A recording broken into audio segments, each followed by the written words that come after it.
Welcome, friends. Today, we are doing another live stream.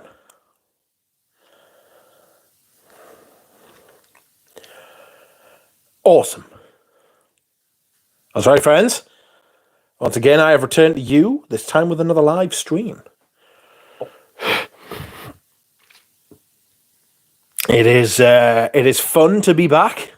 It is happy times, good sauce, exciting, all of that good stuff. How are you? I am fantastic. And I'm doing all right. I went to the doctor's this morning because I've got sore feet. And the doctor was like, tell me about your sore feet. So I did. And I said, here is where it is sore. I think this, I don't think the other. What's going on? What do you think? And he eventually came to the conclusion, being a doctor as he is, that I had tendonitis. I got tendonitis in my feet. And I was like, oh no. And he was like, let me give you some goo for that. So I was like, I'll take goo. So I got some, what did I get some? I got this. Fenbid ibuprofen gel. Fucking used it about 3 times today. Absolutely fantastic. I'm pretty sure it's already having an effect. And he was like, look, you've got to stop wiggling your toes, because I do that. I don't know why. I'm not making any excuses. Fuck knows why I do it. But I just do, everybody. I was talking to the pharmacist, and the pharmacist was like, yeah, everybody's got stuff like that to do, like these little, some people click their fingers, like stretch their joints and make them pop. Some people like pull silly faces. Some people, those people are a bit different, to be fair, but so everybody does something, everybody's got these little repetitive motions. I just kind of wiggle my toes. And the doctor was like, yeah. He was like, you've hurt your feet doing that. And I was like, ugh. He was like, you've got to stop doing it. And I was like, yeah, well, of course. Like, that's like just saying to a crackhead, just stop smoking crack. Do you know what I mean? Yes, no problem. Thanks. But he's right. If you stop doing that, it'll stop fucking hurting. So I'm going to have to start doing something else. Something that won't fuck my feet up. Upsetting. Oh, excuse me.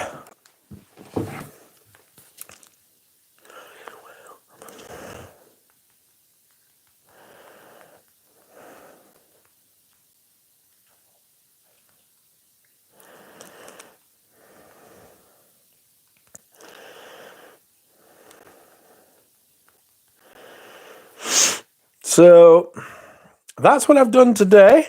What else did I do today? I did something else.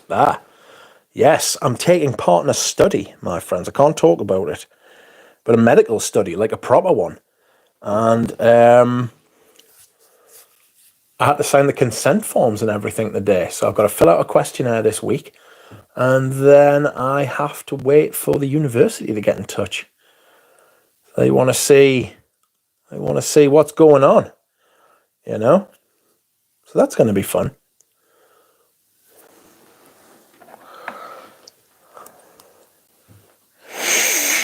Ooh. What is everybody's scent of the day?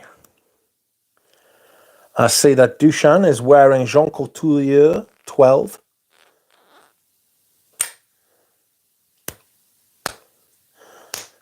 I am wearing Antaeus. And the more I wear modern Antaeus, the more I'm utterly convinced it's a patchouli fragrance. It's got little animalic touches. It smells warm. It smells deep. It smells classy. It's got a little bit of wood. But at base, and I don't just mean the base of the fragrance, I mean at the foundation, at its very center, it's a rose patchouli. But it's a lot more patchouli than it is anything else. It's got a sensational patchouli note in it.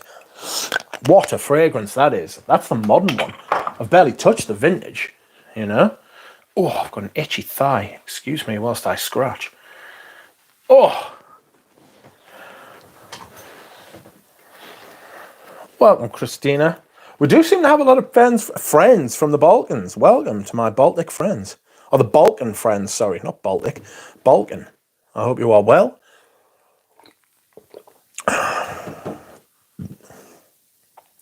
I love Silver Sprayer Antaeus a little bit more than the modern one. I could do a comparison. I need to ask Duncan which years my bottles are from. Welcome, Andre. Another Balkan. All the Balkans are here. How fun. We are here. You cannot hide from us, says Christina. I would not want to hide from you. I'm happy you are with me. Welcome, Christina. Welcome, Dropout, Juro, Dushan, Andre. Juro is wearing Amawaj Guidance from a sample. Welcome, Frank. An American. How are you? I hope you're all well. I'm not sure what I'm going to wear this week. I swear to God, why will this itch not be scratched? There it is. Right in the fold. In the fold of my skin.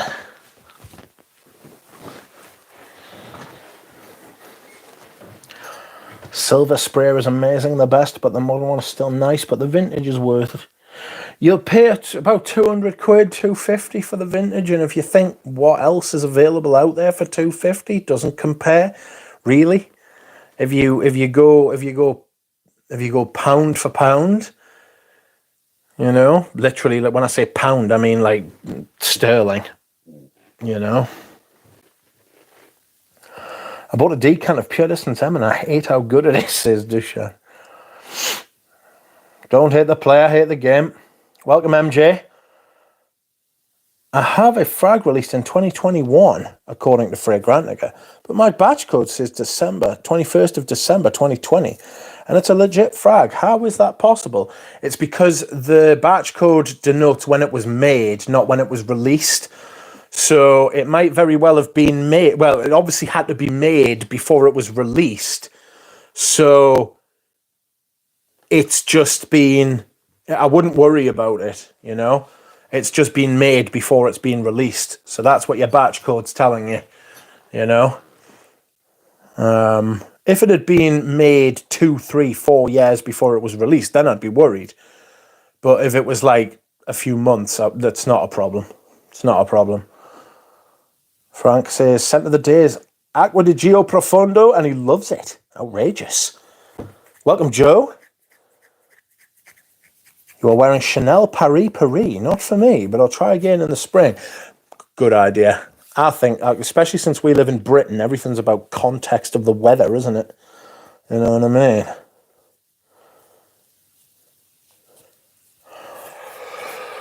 Welcome, Tripler. You are wearing, excuse me, I'm sorry. You are wearing Eau Decade by L'Occitane. I think I've got that somewhere. Where does it lurk? It lurks somewhere. I don't wear enough of my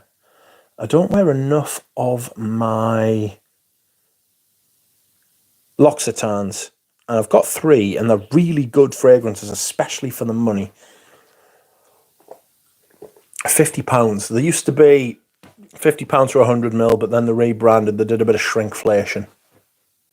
Kept the same price, shrank the bottles. Meow, says Pradeep. Meow.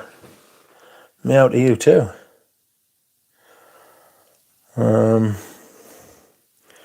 How are we doing? How is Divine? Welcome. What I need to do is check.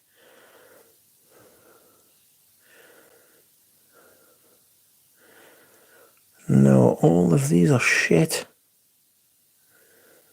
How's that? Is that better? I've put a filter on. Is that better or worse?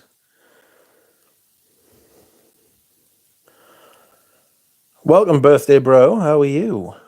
Ombre Noir. Ah, yes. I have Cade and Bow. Excellent. I've got Cade, Bow, and Hom. And they're fantastic. They are excellent fragrances. I have Cade and a few drops left of discontinued vetiver. Yeah, the vetiver was quite good. I've gone through 2 bottles of the Lavande. You know, the big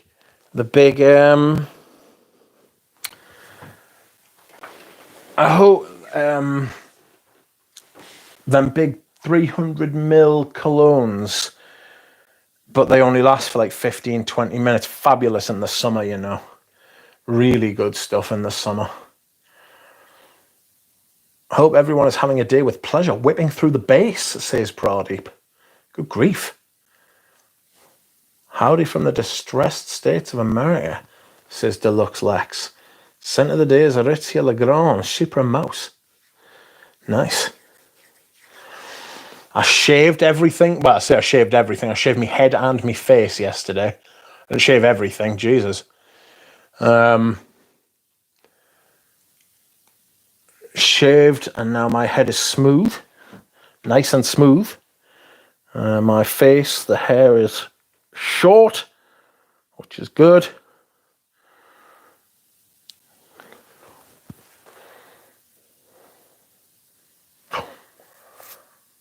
I should use up my reference 100ml decant of Ombre Noir, 10ml decant of Ombre Noir. Buy a full bottle now that it's easier available. That's the Lalique, isn't it? Ombre Noir. Well, I'm Josie. I'm all right. How are you? Shaved everything beneath the eyebrows like a porcelain duck. No, there is no porcelain. I'm not a porcelain duck, although I wouldn't mind a porcelain duck. You know? I'm not sure what to think of that. Probably no one's whipping my base today. Which L'Occitane is your fave? Eau de Beau. Eau de Beau is a fucking amazing fragrance. Like the original, like it's one of the, whoops, sorry, I've just kicked you. It's like one of the best vanillas. Still to this day, it's a fantastic vanilla fragrance. A little bit spicy, a little bit creamy, a little bit warm, a little bit ambery, really well made. It's like a triumph of like perfumer skill rather than ingredients. It's like the opposite of an indie fragrance, you know? It's better than the sum of its parts. I still like L'Occitane, but the black pepper gets tedious. Have to be very careful. Yes. Are you familiar with the current Antaeus? Is it worth getting? I'm actually wearing it today, and it is eminently worthy. It's a fantastic. It's like it's a rose patchouli with a little bit of growl about it. You know, very well made, very kind of very well perfumed technically. You know, it's good stuff. A big patchouli fragrance.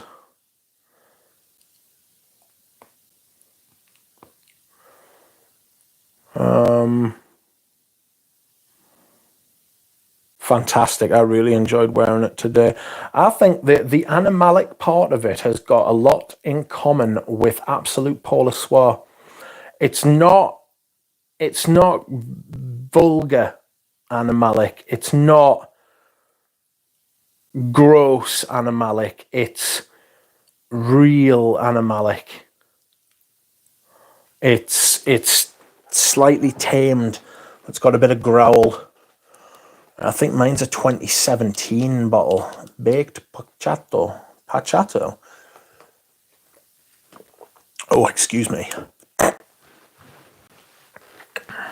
Just grinding through school, says Josie. Nightmare. I hated school personally.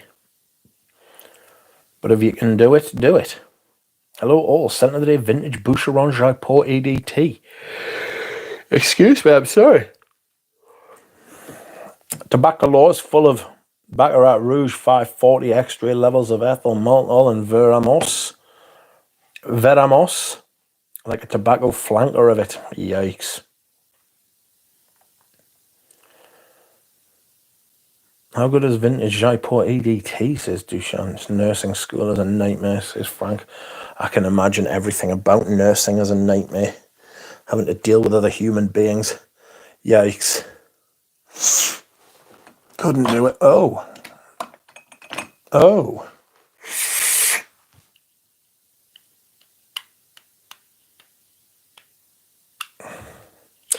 I need to wear New Harlem again.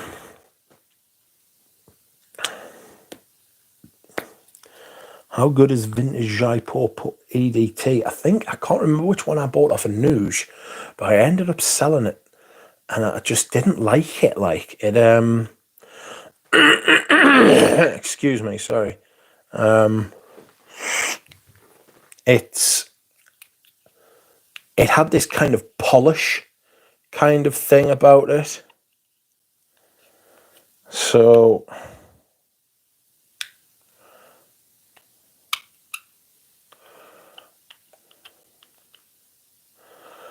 welcome, FI. Rich never asked, what career are you in? Well, I'm not working at the minute because I am very ill. Well, I say very ill. I'm in a lot better state than I was. I have a type of rheumatoid arthritis called axial spondyloarthritis, which sounds like a dinosaur and kind of makes you feel like a dinosaur. As in 66 million years old and extinct. That's how it makes you fucking feel. But I used to work in management, is a way of putting it. Again, having to deal with other human beings, especially in the workplace. Jesus, because you can't get away from them. You know what I mean?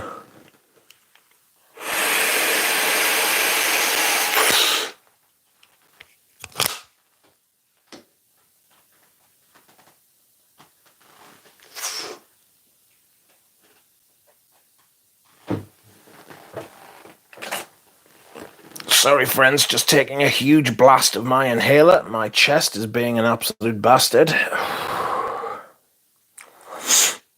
But welcome, FI. Luckily finished school, but labour market sucks dick. Started studying German, done 25 hours in 10 days. Likely will take me 100 to 120 to finish a deck of 4,000 words. Whew!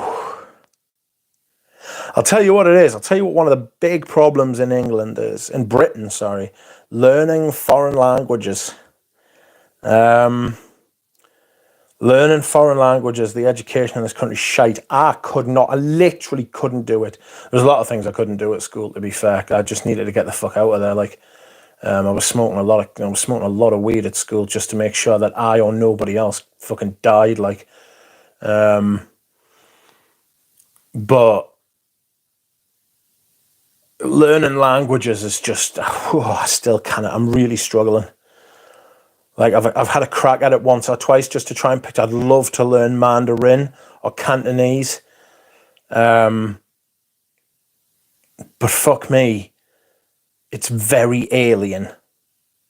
It's very, very alien when you're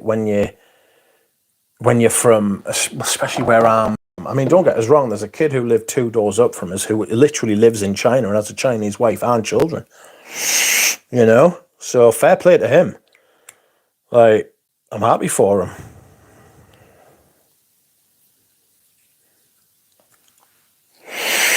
Oh. I'm much happier with this followed by kerosene now the bottle works again. Yes, I am.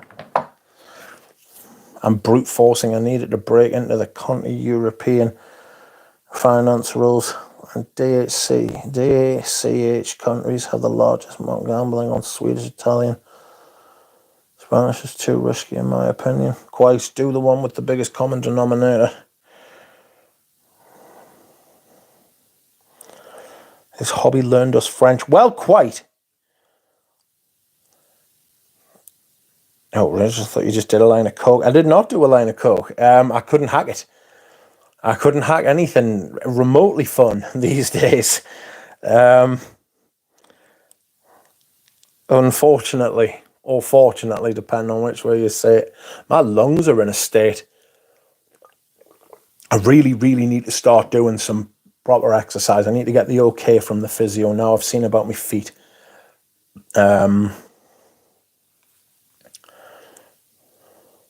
So, see about that. People are talking German.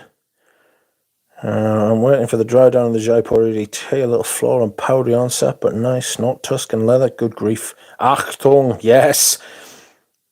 I just saw the vintage special edition Full Metal bottle. Yes, I had the Full Metal bottle. The Full Metal jacket. But you're talking about the femme of the home. I'm brute forcing. I have some bases in German, and I think if I go hard on it, I can get to at least B2 by June. Should have this whole 4,000 word deck finished by the end of February. Good for you. Do you drink, Rich? I don't. I don't drink. I don't smoke. I don't do drugs. I don't do anything. The closest thing I have to a vice is water. The amount of water I drink. I just went and restocked today. Got myself 40 litres. You know, you can't go wrong. Yes, I've got 40 litres of water. That should keep us going. Oh, dear. Rich is our favourite Viking. Almanzano is a dinosaur. Interessant divine. Oh. Yeah, the kids know English better than Macedonian. Yeah. It's a shame that. It's a shame, but it's a world language. You know? The way the world's going is it's becoming a globalized world, whether we like it or not. That's just what's happening. And English is going to become the world language. I mean, obviously, you've got stuff like, again, Mandarin and Cantonese, but most Chinese know how to speak English. Well, I say most, a lot of Chinese as a percentage know how to speak English, whereas we don't know how to speak their language.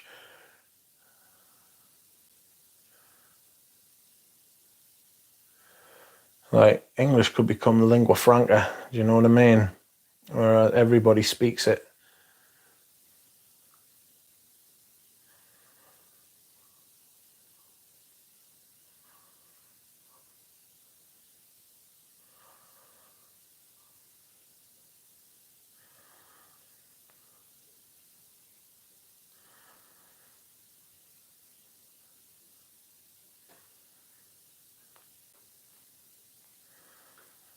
Oh, dear.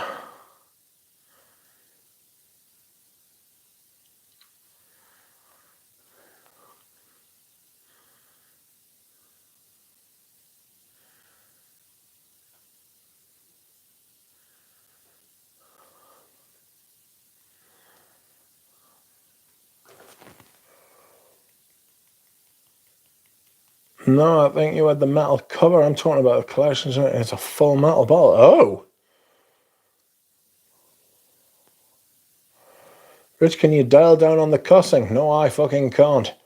I got you on full blast without earbuds. Oh, no. No, I think you had the metal cover. I'm talking about the Collection de Voulaire. It is a full metal bottle. Good grief. I bet that cost a bit. CCP is trying to phase out Cantonese. Well, they shouldn't be allowed. Standardization has its pros and its cons. I don't know that it's always worth the price you've got to pay for.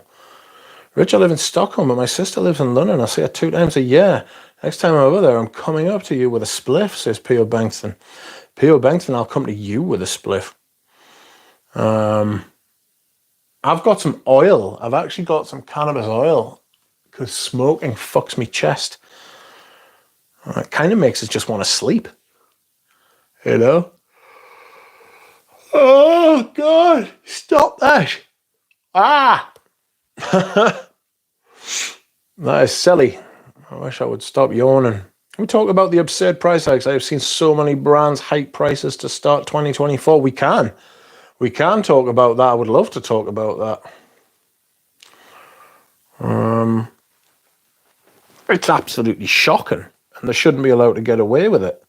You know, people should just start fucking boycotting them. Like, we're getting to that kind of thing, but that'll just play into the clone brands' house like you wouldn't. The clone brands' hands like you wouldn't believe. Like, you know, that'll just play into the clone brands stuff like you wouldn't believe. They'll be fucking loving it. Like.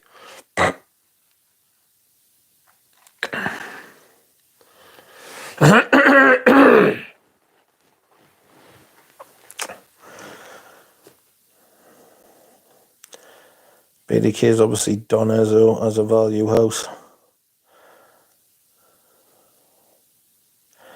The BDK one was most embarrassing. They put a flat €20 on top of all pricings after opening their Paris boutique. Charlatans, their stuff shit. I think their stuff shit. It's flat and crap. CBD or THC, so mostly CBD, but with a little bit of THC. And that works really well for neuralgic stuff. You know. Would you consider Frederick Mall Promise office safe? Only if you're in there by yourself. I would get sent home from my hospital wearing Promise. Yes. This isn't a voice message, Richard. Why are you yawning? It's because I'm talking. BDK's product to me is a lot like Matt. Yes, simple blending with good quality ingredients. I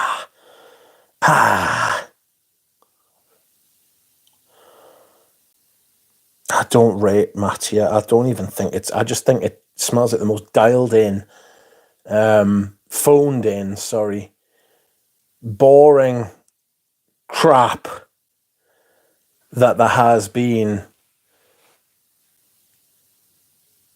Oh, just generally like clone aficionale. Will clone the name. Bobby, do you like tobacco law? That was until Mattia dropped vanilla powder, which was shocking. They're all shocking, I think. I think that like there's only like one of them that's quite good, and I think it was the incense one, and that's just because of the material. And the rest of it was shit. Thinking about blind buying Promise. I don't recommend that to you, mate.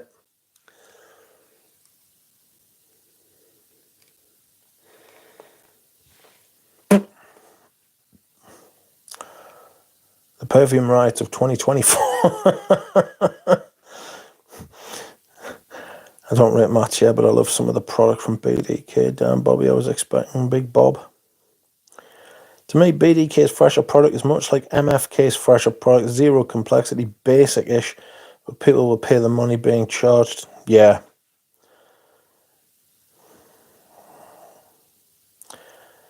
Yeah, people will do that.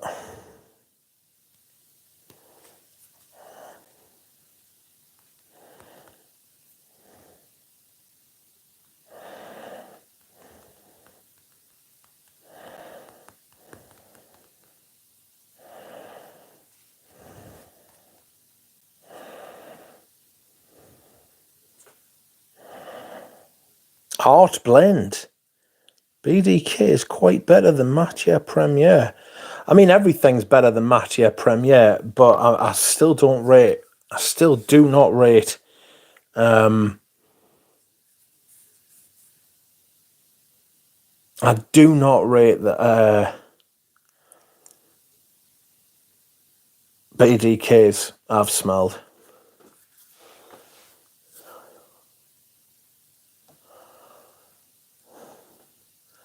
I'm a tobacco fiend, says Frank. It would be more unusual for me to not like a tobacco scent. It's a huge genre. It is a huge genre. It's like a subdivision of perfume, isn't it? It's like oud these days. Or like sandalwood, you know. Tobacco's a massive one. It's like it's in everything. It's everywhere. I have come full circle, going back to the good old discounted Aldos now because of the prices, says Pradeep. Yep. The prices are squeezing people out.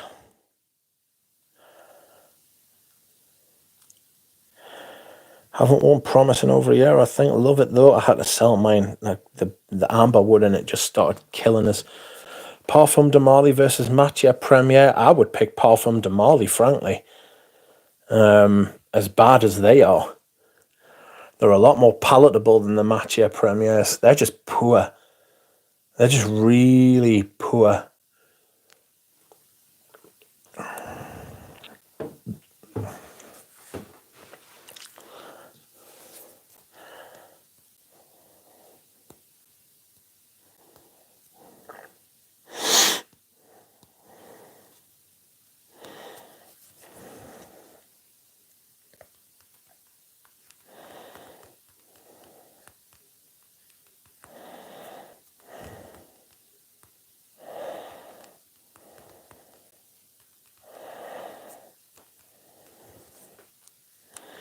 Someone has donated. Thank you very kindly. I appreciate it greatly. Parfum de Marly is a cash cow. Yeah, it is. It's being milked. I was going to call it something else there. Okay, I'll wear it tomorrow, says Frank. Bob says he is wearing Bleu Electrique. That's another perfume that was massively overhyped, wasn't it? How did that happen? Why did it happen? Not great stuff, in my opinion, friends. Not great stuff was Bleu Electrique.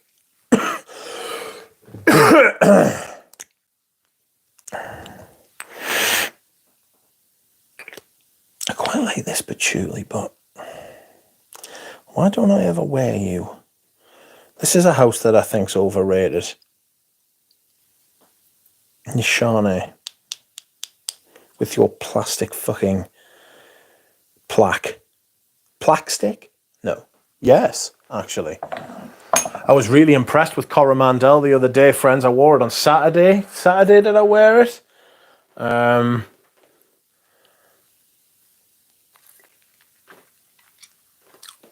And oh shit, sorry, just dropped something. I now see that as an amber, not a patchouli fragrance, and it has changed the way I feel about it hugely.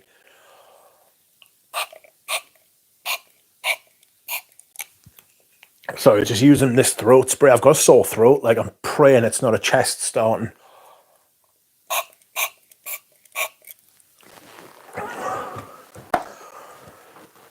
Coromandel is amazing. Well. When I wore it the other day, I saw it in a completely different light. It is an amber with patchouli fragrance for me now. It has a lovely patchouli note in it, but I always felt the white chocolate kind of took away from it, made it a bit naff and a bit... Come back. Made it just a bit less, you know. I didn't think it was a great fragrance, like. I thought it was a bit of a crap fragrance.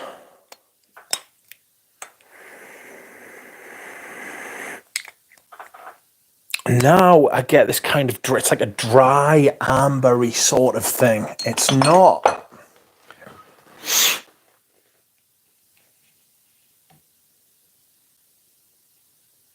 It's not great.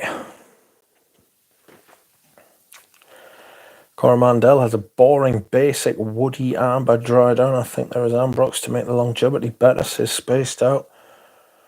First 10 minutes of Coro is bliss dry down, also amazing. Comforting. Yes, Coromandel was more resinous for me, patchouli underneath. Coromandel top shelf exclusive, says Duke Pradeep. DMS says, oi, Costume National Hom is running dangerously low there. Fear not, I have a backup bottle. I'm going to wear that this week, hopefully.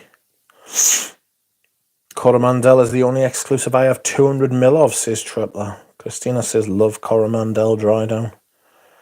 I have never got the white chocolate in either the EDT or EDP of Coromandel. I love that one, says Joe. I'd love to smell the EDT. Ratings on the new Initio are trending down in averages.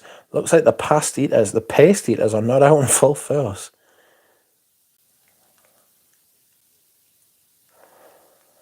For me, it's benzoin heavy amber too. Yeah, it is benzoin very much so. Very vanilla, white chocolate, white creamy sort of vibe, isn't it? Give me vintage noir de noir and I'm good on earthy patchouli. I'd like a vintage noir de noir. Hello, A.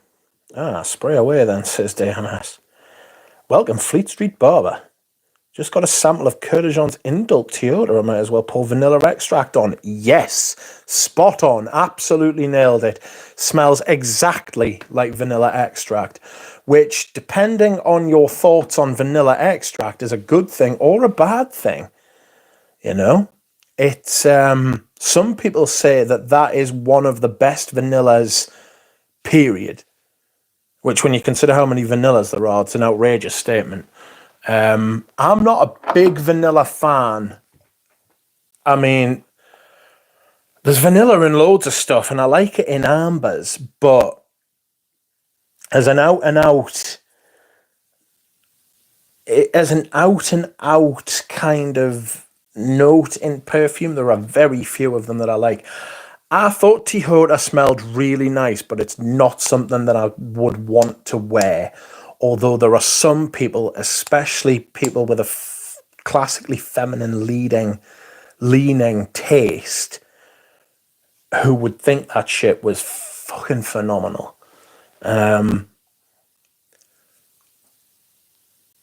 Because it literally smells like vanilla extract.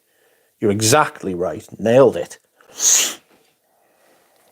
I have a decant of Noir de Noir from 2016. What do you think of it, Duchamp? Imagine a 2000. Rich, how do you rate Noir Extreme? I rate Noir Extra. I've got it back there. It's behind my Fendi Uomo. And it is really, really nice. Me and Richie G, one of the last times I saw Richie G, he was wearing Noir Extreme, and it smelled very ambery on him, which I was a big fan of. I think it's quite like it. I think it smells like slightly dressed up, very smart, casual, fucking night out kind of thing, you know? See you later, Tripler. Thank you for coming. Some people just want that smell on them. They do, you're right. Duro. What do you think of Duro? Is that the Nasamato? Duro is a niche perfumery in Belgrade, says Duchamp. Well, I don't know why, it's quite good. A little bit sweet, but I can wear it in the early spring. Prod, how do you highlight a name on phone? The @ symbol doesn't work. You just put somebody's name exactly as it's written.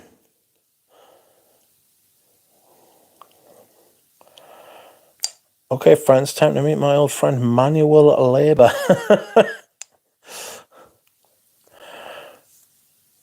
Welcome, Pat Lester. How are you? You are wearing H24's EDT. Eventually like to try the EDP and the newly released. Galen says, hey, boss. Scent of the day is Kaji by Chris Rusick. I haven't smelled that, although I do remember Galen's put some of his videos back up, which is fun. So you can now go to Galen's channel and watch two old men talk about Eau de Hermes for half an hour, which is a sensational video, one I watched the other night and enjoyed it greatly, and his Ambre Eternelle video, which is fun. Two pleasing additions to the back catalogue, you know? You know, like when your favourite streaming service gets access to the back catalogue of like an artist that you used to love, but then they got in an argument with their publisher, so you couldn't stream their music.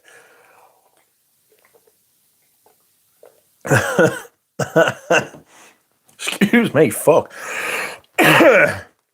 Jesus. I like gourmands and ambers in the warm, sunny weather. Oh, I like ambers I like ambers in the winter. That's just where I see that context. I was listening to part of the Les Odorants podcast today, and somebody mentioned this. Oh, Santal Majuscule. Whoa. What a fragrance this is. bitter, slightly, it's got a very strange, like the rose is like a little bit vinegary, you know, like there's this like slightly balsamic kind of vinegar thing going on. I can't explain it, this weird bitterness. Oh, you are outrageous. I'll have to wear this. I wore the fuck out of this back in the day. I wish I'd saved it a little bit more. Oh, beautiful. Welcome, Rudy. How are you? I hope you are well. Bobby will prompt the name normally. I need Xiao's bottle of murder. I just watched the Eau de Hermes video last night since I'm thinking of buying a backup bottle. Are you trying to get some encouragement? You know? Go on. A bit of that. Get a copper cap. I've got a little 25ml of a pewter cap, and it's lovely. This is purely for reference. I'm not going to wear this unless I decant a couple of mil into a sample vial, which that has literally just occurred to us. I might do that, you know. I'm waiting on Armani Ambra Orient decant. Armani has great ambers, but they axe them mostly. They axe loads of stuff from that line, don't they? It's a right pain in the arse. It's like you'll buy a bottle, right? And you'll be like, oh, this is fantastic. And say if you've got a small collection or no collection, you just like that one, right? And you wear it for what, 6 to 9 months, a year? And then you go back to buy it and you're like, well, it's gone. And you're like, what the fuck? You know what I mean? Oh, excuse me whilst I hydrate. Please, everyone, do that. I need that 0.03 cents, $0.03 in AdSense revenue. I watched that Eau de Hermes too many times. What's wrong with me? Oh, I loved it. Galen blinked once if your hand was forced by Rich Mitch to put the videos back up. You know, Rich, in Casual Friday, everything Lamal wishes it could be. Yes, I don't like Lamal. It's too, I don't know, it's too verbose. It's too vulgar. It feels shouty and screamy and angry and massive. And I hated it even when it first came out. I was like, oh, too much. Fat perfume. Big, bulbous, coming through the doorway sideways perfume. Do you know what I mean? Get back. Horrible stuff. Toon's review said he loves wearing Muscat Abajur and Tuscan leather in the summer heat. I can see why. Do you know, a lot of people like doing that sort of thing, so I kind of understand it. I do understand why people would want to do that, because it's like the opposite of what you would think to do. And on some people it'll work. And a lot of the Arabs use oud, like massive oud, in their weather, which is incredible. But I don't know. I've just kind of, I mean, don't get us wrong. There are some. I like Shergi in the summer. You know, Shergi's quite good in the summer, but dosage is very important, isn't it? You know, you put 15, 20 sprays of that shit on, and you will probably perish, and take a few people with you. John Hodge says, hi, Rich. Speaking of vanillas, ambers, tobaccos, have you ever tried Ryder by Exidolo? If so, what was your first impression? Somebody mentioned this to me a week ago, and I went on Les Santas because Les Santas has the Exidolos, and I'm going to get samples of all the brand, and I'm going to do first impressions on them. So apparently, is it Ryder that smells like Melt My Heart? Somebody said that, and I was like, ooh, does it really? So we will see, my friends, we will see. Galen had a paywall for his Amber Eternel video, sorry. I'm pulling the trigger on the new Eau Noir. I do like Amber Sunshine Man, so, well, the price is of the vintage on eBay. Well, I say the vintage, the previous formulation on eBay are absolutely obscene. Like Toons OG, Toons is an OG. He is an OG. He's been around. He was around a while. I remember when he had a bit of a dig at Brooklyn Fragrance Lover, because Brooklyn Fragrance Lover was trying to get him into bed. All spaced out. I wish I had a bottle. I'm not on the level of the perfume guy. Who is? There's some chewy ambers out there that are great for spring and summer, says DMS.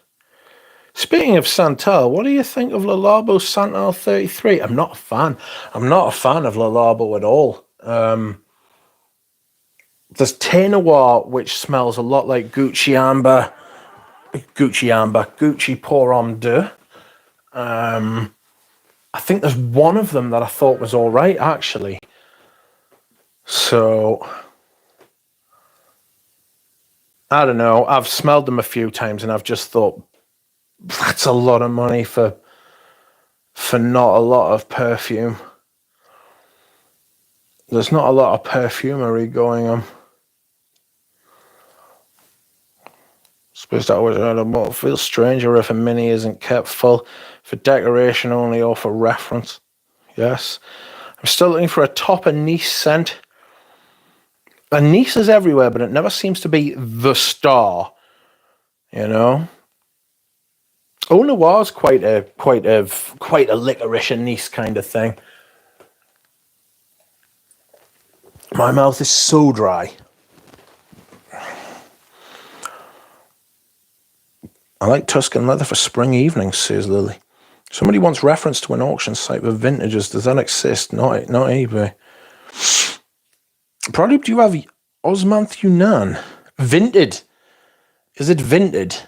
I don't know if it's an auction site, but Vinted has there's European Vinted, which has a lot of perfume on. Pradeep Pomal Shady P has an anise note. Says Art Blend. Yes, mate, liked it, but it was a bit too calm on me. Get him into bed. Is there a fragrance called Bed? Should be. That's a good idea for a fragrance.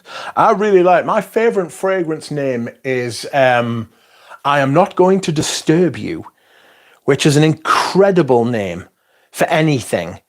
More like a film, but it's a name for a perfume, you know? Absolutely sensational. Pickled juice and old leather shoes sitting with a shoe tree, says Frank. Prompting my arse so proud. Whoa. Welcome, Eugene. A beautiful day for a live stream. Does that mean you will be live streaming? Later. And I do mean later. Will you be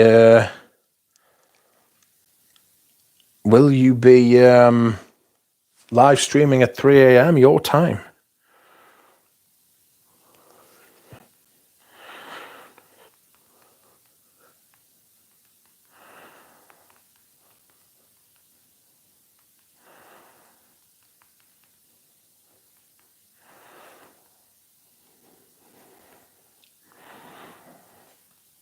Baby Cat has a great name. Shame it's not a great perfume, though. I brought my bottle of Marc Jacobs Men today.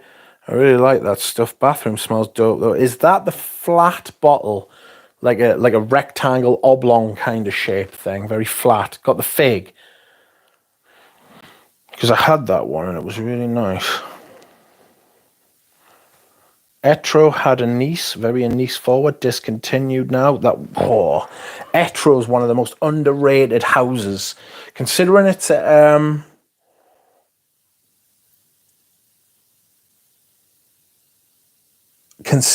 designer house. It's immense. Can't wait for those warm, rainy days in the spring so I can wear amber. Supreme ambergris is fantastic in that type of weather. Yes. It was really pissing down today. It was really, really wet. And like there was mist and it was grey. And I thought, fuck, where's my Ensemble Mythique? But I ended up going with Antace. You know.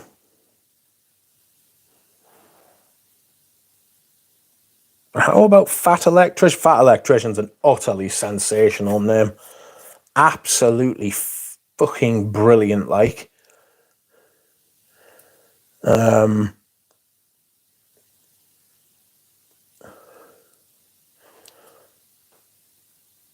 There's a bottle of Mandragore, a vintage, I think it's purple, on British eBay at the minute. The Finnish guy selling vintage Jubilation 25 for 680. That's not the worst price you'll find, you know. I mean, I'm not advising that you buy it because it's still silly, but in context of all the other perfume out there, still not a bad price. Excuse me whilst I hydrate. How about Fat Electrician? Don't get me wrong, baby. Don't get me wrong, baby. Yeah, Eldo's got some really good names in general. Yes, that's it. Yes, I like that one. I gave it to Richie G. It just wasn't getting worn, like. Yes, the Etro and Mondragora at the top. Also just smelled Ambrose Sultan recently for the first time. How different would you say Ambrose Supreme is? Ambrose Supreme and Ambrose Sultan on night and day. Completely different fragrances. There is very little, if anything, that joins Ambrose Sultan and Ambrose Supreme.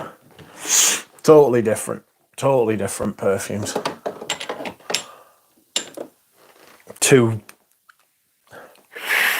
Yeah.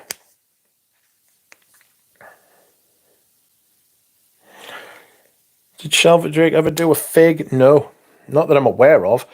I've been wearing a sample of Ambrose Sultan. What do you think of it, Len? He has it up on a Finnish site. Same guy with without the eBay fees. eBay takes 15%. That's why it's 680. But with the FX adjusted rates, it should be 650. Dude is greeding. Everybody's greedy. Everybody is greedy out there in perfume buying circles. I do not intend to be. I would like to get back what I paid. And if it's to people I know, I certainly won't be adding anything. Yeah.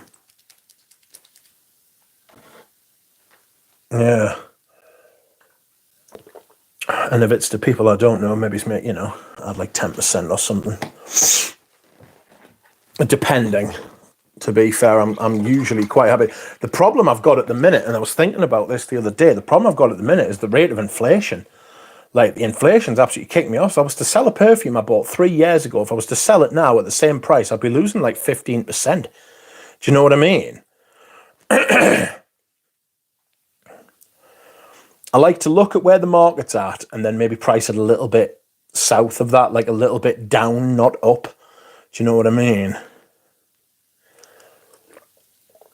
I beg your pardon, I'm hydrating. Friends, I would like to take this opportunity to say, if you would like to like the stream, it would be greatly appreciated, and I would not think any less of you for doing so. What do we have? Jubilation 20. Oh, no, sorry. It's Jubilation 25. Women. Man. Decoded. Remaining decoded. No batch code. I'm not touching you, you fucking swine. Made in Oman. I imagine there's a shit ton of fake Jubilation 25 out there.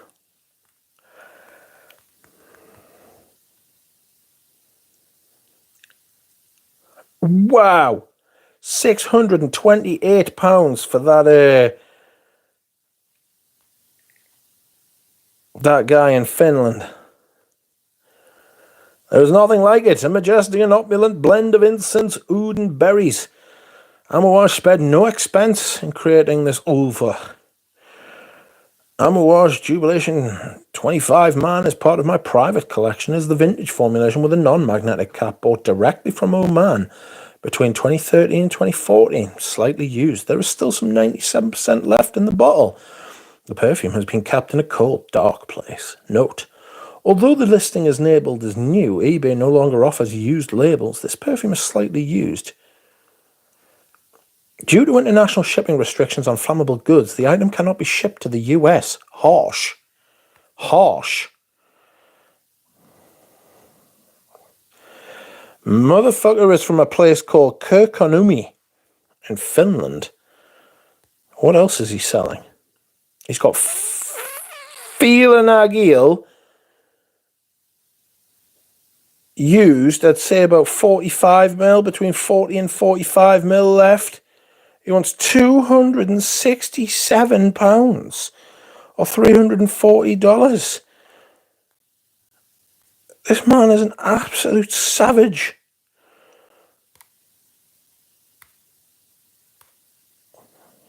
I'm not paying that. The man's mad.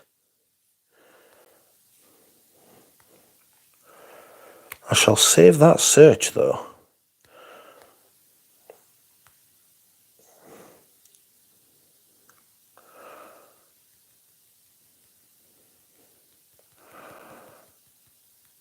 Okay.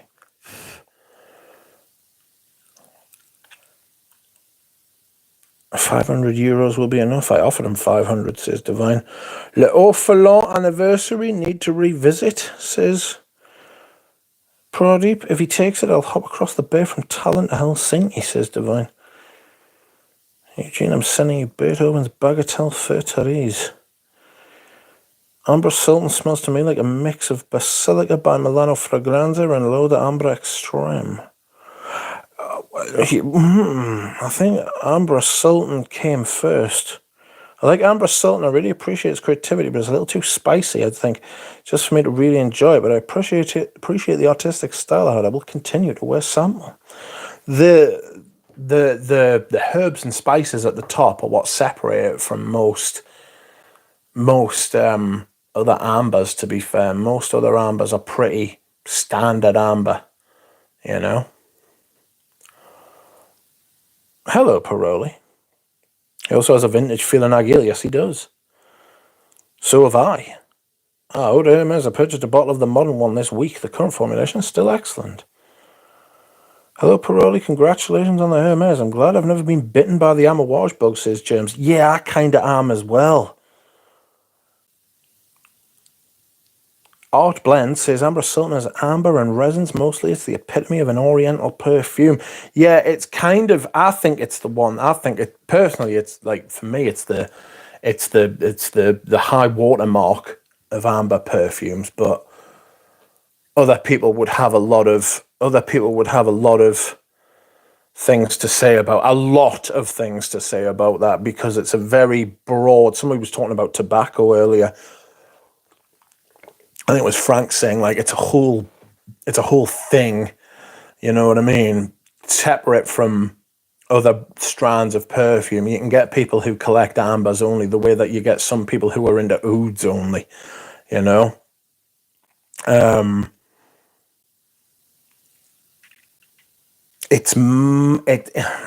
me, it's the whole. It's like I said, it's the high watermark. It's the best of the genre. It's got a huge unexpected credit limit increase on my credit card. Pay for me. I said I was done. Supply and demand. I have always enjoyed and liked you. Thank you for coming. I need to rewatch Eugene and Mitch Spring 2021 live streams just cause. Good grief, what a great time that was. Can't believe it's been 3 years. If you can find one in great condition, many different formulations over the years. I had a pewter cap and a copper cap mini. I've got a pewter cap right there, you see in front of you. Sorry. Got a pewter cap right in front of you. And I've also got a big 200ml copper cap, which I'm very happy with. Good evening, Adam D. You check Perfumani at all, Mitch? No. Here's a vintage Jubilation 25, 2008, apparently new in package, $1,200. No, not paying that. I'm not rewarding that behavior with money, friends. That is silliness. Amber Sultan started the genre. Everything labdanum amber smelled like it is inspired by it. I'm not sure, you know. I think that ambers have been around for a lot longer than that. Orientals is what they used to be called, where you had that labdanum vanilla benzoine resin thing going on.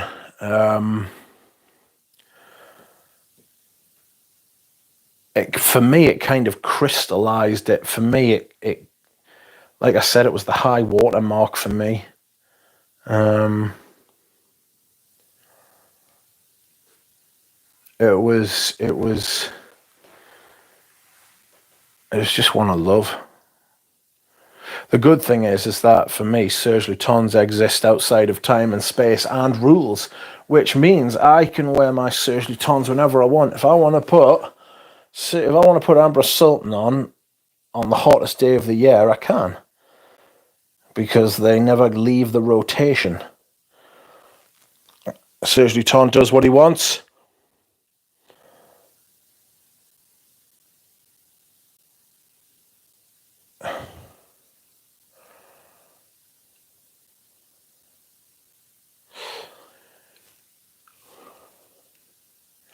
I was trying to purchase a vintage opium for women on eBay and it got outbid in the last few seconds. I was frustrated. I've got some, Lane, which I would sell you if I could. I'm looking to part with a few of those. I've got too many backups of opium considering how often I wear it. If you know anyone coming to England, let me know. Any other perfume similar than Amber Nuit? I love it, but it's a skin scent, says Louis Anthony Reyes. Welcome, Louis.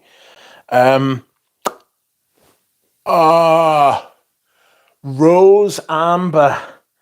Anybody got any suggestions for something similar to Amber Nuit? It's not that bad, the performance on me, actually.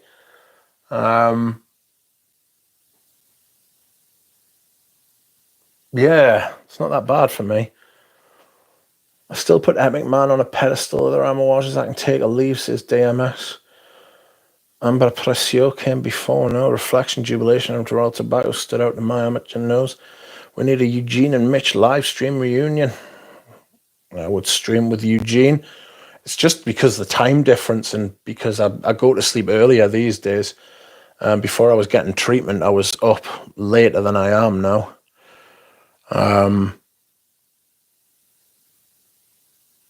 Yeah, after I do my streams, like I finish at 10 o'clock my time, I usually just after that, crawl into bed, maybe have a slice of toast and crawl into bed. Maybe have some milk and cookies, you know what I mean? Nice. Just wanted your view on whether to purchase MFK Silk Oud Extrait if you own MFK Oud Extrait. Welcome, Harry Samal. How are you? I hope you are well. So, are you talking about this? This is Oud Satin Mood. So you talking about Oud Silk Mood. Oud Silk Mood is not my favorite one. If you're going to buy any of them, right, try and find them at discounters or get them for less than what they are retail. The retail prices on those are silly. They're vastly overpriced. You're paying for the name. Although this one, the Satin Mood, I really like this one, I must admit. It's like a vanilla. It's got nothing to do with oud for me. It's like a vanilla rose sort of thing.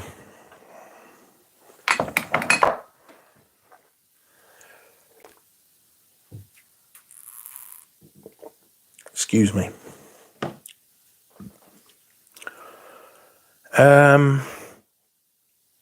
If you've got the oud extrait, do you need the silk oud extrait?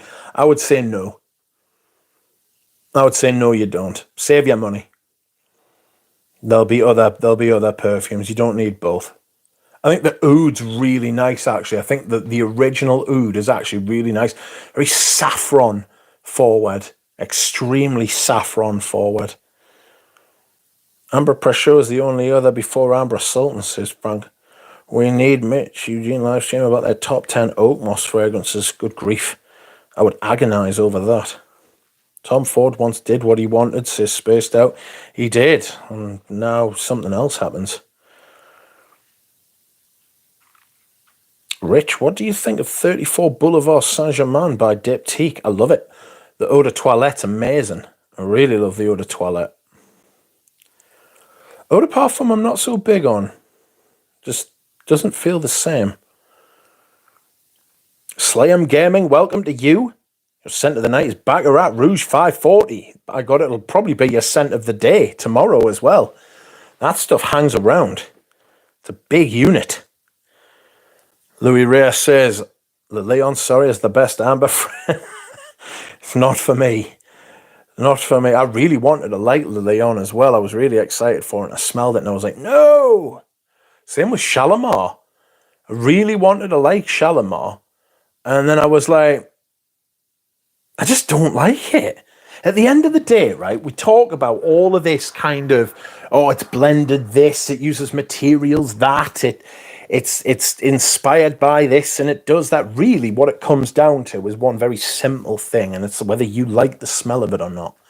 And nobody else can tell you what to do or what to think or what to buy or what not to buy or what to like or what not to like.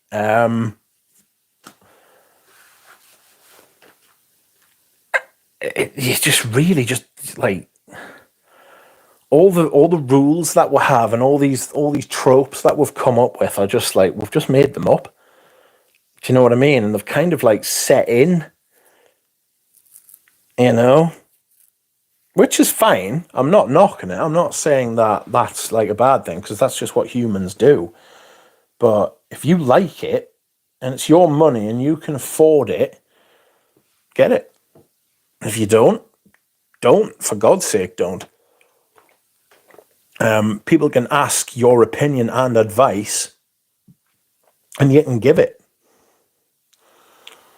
And they don't have to take it. I don't get upset if people don't take me advice ever, you know. Unless they become an asshole, you know. Those people who are assholes, who come and ask you about everything and they never take your advice. They never, ever listen to you. They just ask you what you think and then basically do the opposite. And it's like, well, just fucking stop asking, you know? Toast with beans. I ate toast with beans last night. It was fucking lovely, actually. I really enjoyed it. Every once in a while, it's not bad. Of course, Amber Orientals with labdanum existed before Pressure and Salt, and it was an overdose, says Frank. The Leon smells like burnt powder. It just doesn't smell very nice, I think. Amber and Away, Zerja 40 knots, and Thameen Amber Room.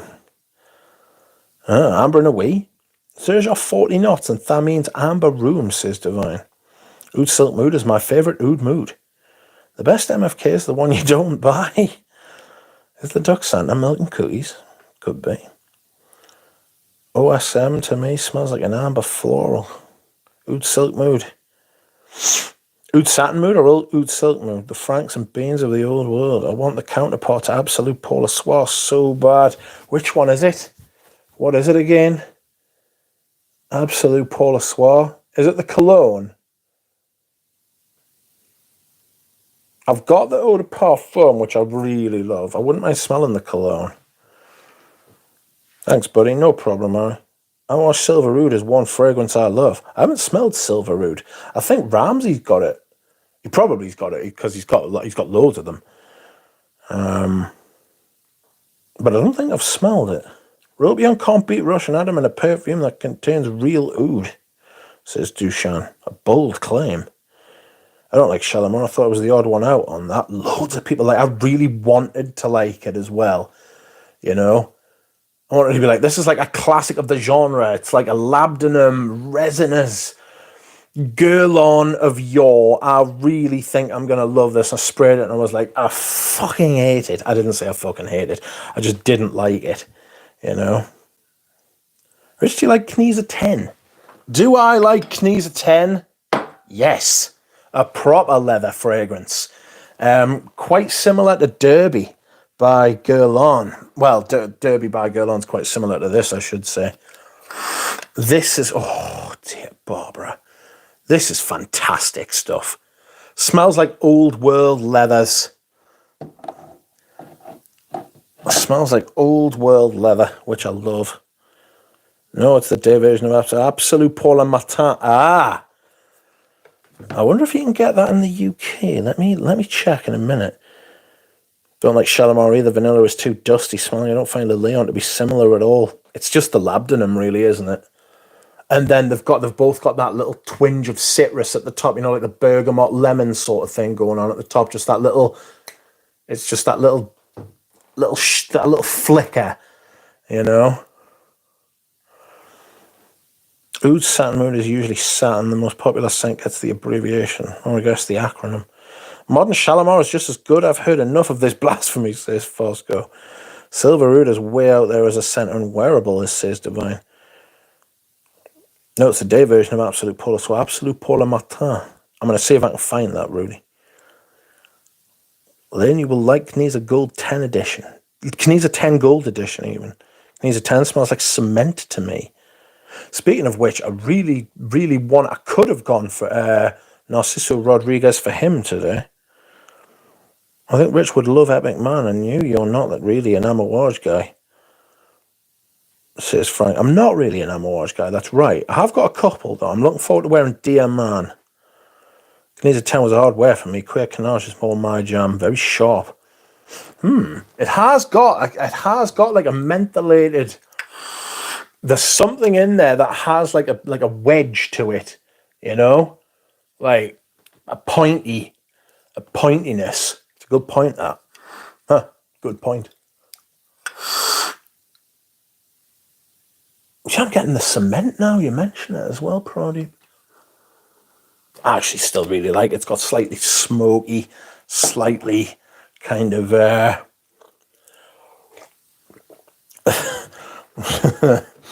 It's got that...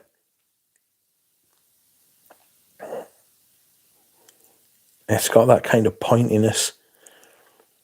Interesting. I must try this like a fragrance. I make it. Try to get a sample. Lucky Scent has them. Paula Soir coming back. Pass. Yes, please find Absolute Paula Matin and throw in Sycamore EDT in the same package. Thank you very much. No problem. No problem at all. I just heard there's a Kneza 10 Femme. Outrageous. I'm curious about it, as Kneza 10 is so well regarded. I've never heard that myself, ever. Scent of the day, get ready, Duck. Balenciaga Pour Homme, and it's fantastic. Is this the first time you've worn it? Is it new to you? Madness. Bobby says, Fosco, the NFL is fixed, isn't it? Where's all this Taylor Swift shit? Have you fucking heard that she has added $335 million worth of value to whichever team that guy plays for? That is insane power. That is insane power. That's about the same as what my team got purchased for recently. Not American football, real football. Like, that is crazy shit. Like, yikes.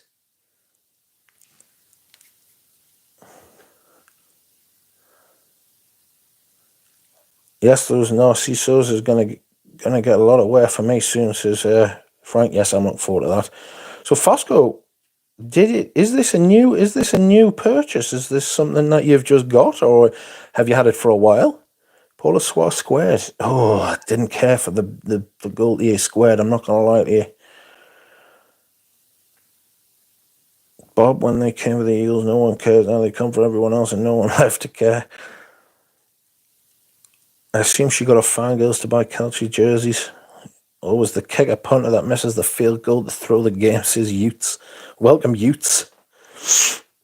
It's like something from Ace Ventura, isn't it? Oh no. Spilled water on myself. Taylor Swift-Kelce relationship is bought by Pfizer. American football teams are more valuable than the top football soccer teams in the world, just for context. Absolutely they are. Absolutely they are. But ours like football teams in Europe and South America are much more kind of, they're not there to drive economic growth. They try to get economic growth while still adhering to some of their core values, but a lot of them were started as clubs, literally as clubs for men to go to play sports. And then they've got local community things. Whereas in America, American football things are franchises and they can be moved around the country, which to me, to a European mindset, is just an absolutely outrageous thing that can happen. It's simply different culture, right? That's just what it is. But in Europe, if somebody tried to do that, they actually did do it in this country once with a very small club called Wimbledon. Well, I say a very small club. They weren't a small club. They were an average-sized club. And they moved it from Wimbledon to Milton Keynes, and they changed the name, and they changed the stadium, and there was fucking hell on about it. Hell on. People still talk about it and spit to these days. The people who lived in Wimbledon actually started a new club because they refused to go and follow the old one. There was hell on it. It'll never happen again. Absolute disaster. So it's just different culture. Like the American model makes a lot more money. The American model makes a lot more money, and that's a lot of what it's driven by. Whereas in Europe, it's much more kind of, I don't want to say community based because that makes it sound like kumbaya. Do you know what I mean? But it's a lot more like the fans are a lot more kind of involved in the running of the club. It's just different. That's all it is, you know. You pays your money, you takes your choice. Is it corrected? I heard it's Lady Knees. Still curious though. I'd listen to it. Because American football drives more revenue, it's backed by American consumer who spends significantly more than the European consumer. They've got more money to spend. Has she add value to my life? Maybe deliver her Uber Eats or something? I'd Uber Eat her. She has raised economy of cities. It's amazing. I'm not sure what that says about the cities, though. I'm not sure what it says about the economic situation. Literally, I don't know what it says about that. Kelce got paid $20 million for the Pfizer commercial, says Supply. I don't know that I'd do commercials for any drug company, never mind the ones that are embroiled in that much controversy. She is being AI'd, I truly believe it. Welcome, Jorge Silva, I hope you are well. How are you? Thank you for joining us on my channel. I hope you enjoy and you will stay and talk with us. I have not seen you before, so thank you for coming. And I have lost my place in the chat. Yes, you got it, Musk. Utes. 2 yachts. Welcome, Utes, as well. I hope you are well. Speaking of Shalimar, never got the Beyonce hype. What? I don't even understand that. Twilly is all over her, says Bobby. Taylor Swift wears Aaron Terrence Hughes' slut. Taylor is a rare one that still looks good in her 30s as she did in her 20s. Hope it's not makeup, but natural beauty, says Spaced Out. I only like Taylor because I can make big money scalping her tickets. American football teams cost so much because we care a lot about our teams also rich. Come on. I don't deny. I mean, to be fair, everybody's obsessed with their football teams, like whether that's American or English. I mean, it's all people talk about where I'm from. It's just that in America, in America, there are fewer teams to support as well. Like every town in England has a football team, right? And that's a lot, right? So you can imagine just like the town of like 20,000 people outside of like, not even a town of 20,000, 10,000 in some places, they've got their own local football team. Then you've got some of the bigger football teams that have got like tens of thousands, hundreds of thousands of people in their catchment areas, right? So there's a lot that like the catchment areas of American football teams, and then you've got things in America where it's much more culturally acceptable to choose who you want to support. In this country, it's passed down it's passed down in the genetics. My dad supported Newcastle, his dad supported Newcastle, his dad supported Newcastle, and his dad supported Newcastle. You know what I mean? That's like it's different. The spend a lot that costs so much. They cost so much. I think Americans as well, because that the whole match day experience and consumer spending power is a lot greater in America than it is in Europe, especially in Britain. Fucking Britain's on its arse. Its economy's fucked. Because of Brexit, nobody wants to talk about it, but it's Brexit. It's taken fucking quite a few percentage points. And we've had the cost of living crisis when fucking Mrs. Truss decided that she would fucking absolutely bomb the economy without discussing it with anyone. The fucking lunatic. High school and college football, yes, that's another matter. It surprised me how big those sports are. Like, it surprised me how big that aspect is. That's much more local, That's much more local. Her tickets are worth more than NFL teams, says Bosco. Yes. Is that 125 ml bottle? It certainly is. Just picked up a sample of modern and taste. Don't have the vintage to compare yet. It's nice. Smells like walking into a luxury boutique and or inside of a fine leather handbag. Sans lipstick, says the Swanwood. Ticket scalping, 200 IQ. Her fangirls are going to go to the Super Bowl to sniff her ass, says Define. And Tuck didn't even try, says Fosco.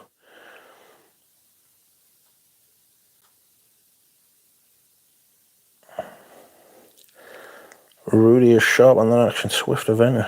High school and college football is huge here. It's a family thing. Yes. High school and college stuff, yes. Leaving the EU was pure British snobbery. It wasn't. It was a rerunning of the whole breaking with Rome thing. England for the English, that kind of crap. It's anti-globalization, and people can have their own political opinions, but globalization's happening whether people want it to happen or not, whether I want it to happen or not, whether any of us want it to happen or not. And the whole Brexit Trump thing is in response to the changing of demographics. I'm big on demographics. The immigration thing in America and Britain and Europe, because our demographics are absolutely hideous. Our population is getting older and they're working for less time. The concentration of wealth is all headed in the elderly as well, which is why we have inheritance tax over here. It's crazy. It's just analysis. It's not. I'm not necessarily saying it's good one way or the other. I really, really need to go and dehydrate, so I'll be back. Please stick with us. And if you would like to like the stream, please do. I'll be back. Oh my God.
I hath returned to thee, my friends.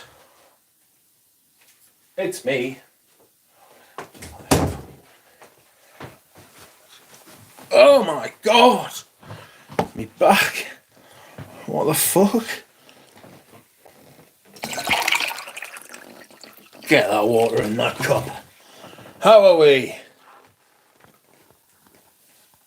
Let's have a look.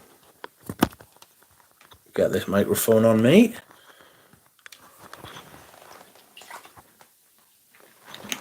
Very aggressive pouring, that's right.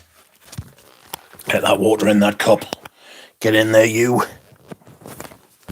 Okay, where were we? Where was I? I can't remember where I was. There is the stream.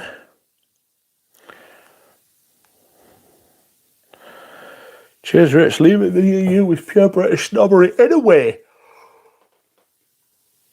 there was an element of that. People thought that they were going to get less. People thought they were going to get less immigration because of it. Nobody actually considered that we would get more. Because what would happen is that we wouldn't have people to fill the jobs.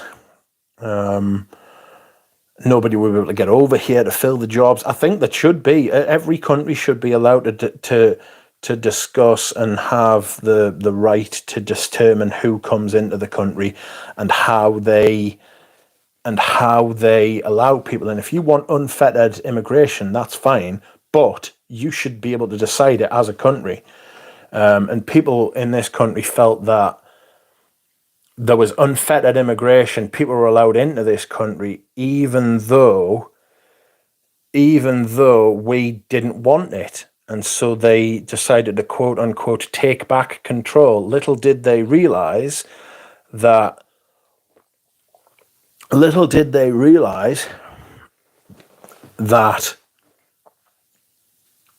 it might actually have had control the whole time. You know? There was a lot of shenanigans went on. The way Brexit was brought in was absolutely disgusting. Nigel Farage is an absolute piece of shit, I think. Aaron Banks is a piece of shit, the one who funded it. Dominic Cummings should swing at Tyburn for the shit that he's pulled. And Brexit has been a massive failure because the difference in the world economy and the European economy and just the circumstances of 1973 when we entered and 2016 when we voted to leave are so wildly fucking different. The world is much, much more integrated now. Right? And it's not going to get less integrated ever. So what you've got a bunch of old people and a bunch of people of a certain age and of a certain mindset who want to go back to the good old days. It's never happening. It's not happening. It's never happening. All I'm saying, all right? All I'm saying is that nostalgia is a very dangerous thing. All right? And people who try to sell you nostalgia are very fucking dangerous people. Because it was probably never that good in the first place. It's just people pining for their youth. I'm always really, really, really wary of people who say things used to be better, didn't they? And it's like, well, in some ways, yes, because I was fucking younger and everything was easier to fucking deal with.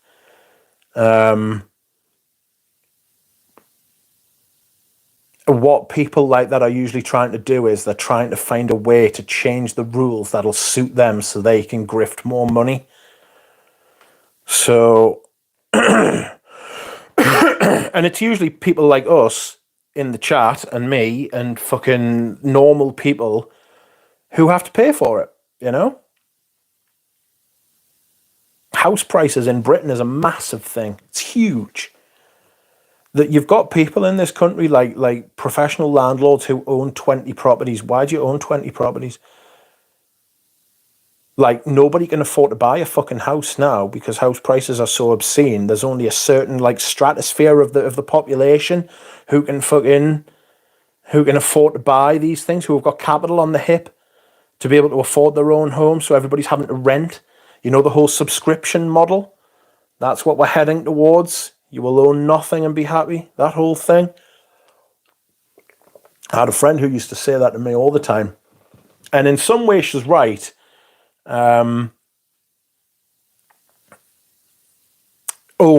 your own home or apartment. You know? It's going to be the same thing. I'll tell you what's a perfect example of this. Gaming. Right? There's a guy in here who was had gaming in his chat. If you listen to the CEO of Ubisoft says, right, people aren't paying enough for their games, right? Even though they're $70, people are, for the amount of time and joy they get out of their games, they're not paying enough for it. So at the minute, when the economy's on its arse, when everybody's fucking skint, right? When everybody can't fucking afford to fucking put fuel in their car or pay the electric in some places in this country, right? The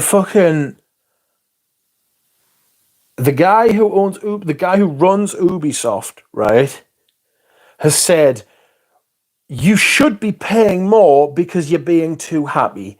You're so happy that you should give us more fucking money, right?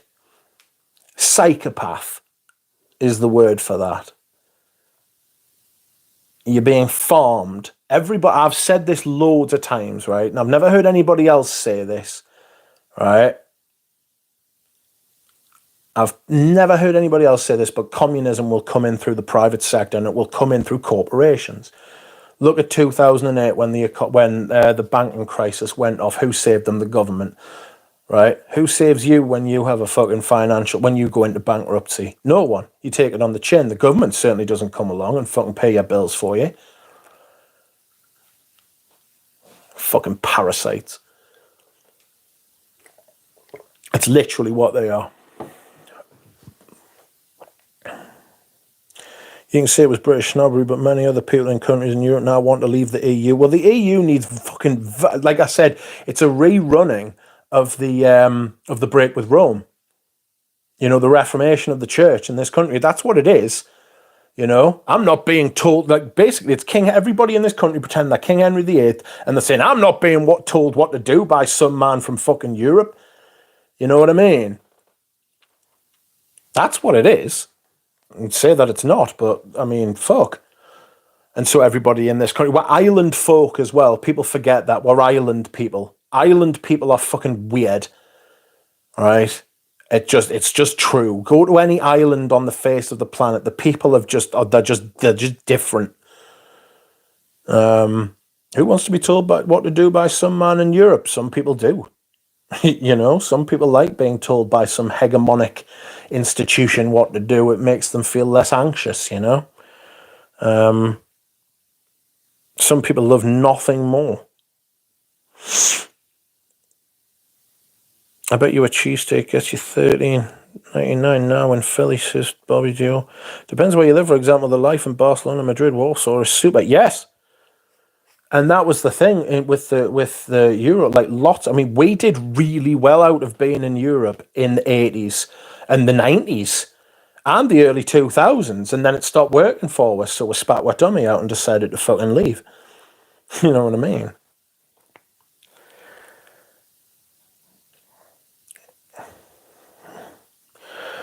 Jason was classing up their joint. Yes, Australia have the right immigration policy, which we call Taylor Swift. A slut or wasn't, she'll come and get us.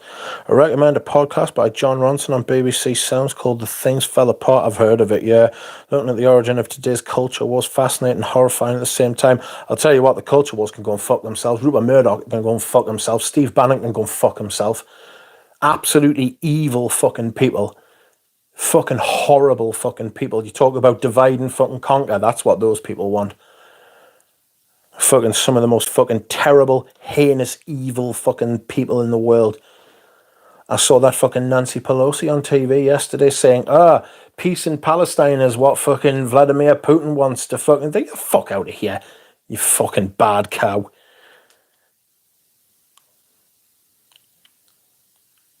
Anyway, Benjamin Netanyahu is one of the worst human beings alive today and possibly one of the worst human beings of the last 100 years. He is a terrible fuck.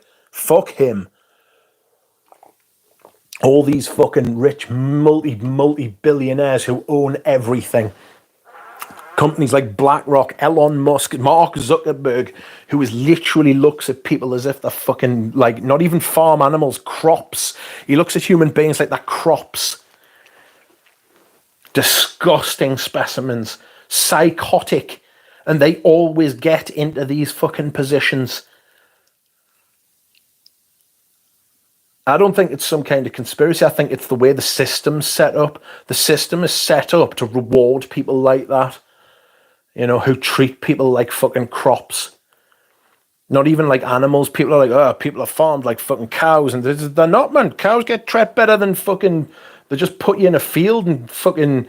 You grow from soil. That's what they want. And they'll give you the least fucking... They give you the least they can possibly give you. You're literally like wheat. Yeah, smart people with marketable ideas get rich. Weird.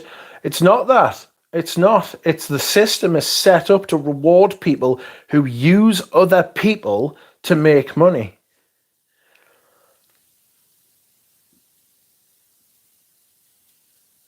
It's crazy. I don't like it. I would much prefer it if everybody was... I'll tell you what, instead of having... Do you know the American fucking... is it median?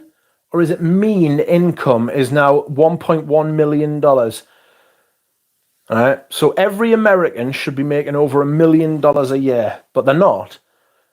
And it's because there is a class of people in America who have billions and billions and billions and billions of dollars who are like, it's called a tail, and they are weighing up the average income in America. Now, there are statistics for that in America. I don't know what the statistics are in Britain, but it'll be similar, I imagine. I mean, it'll not be 1 million because we don't have that kind of money, right?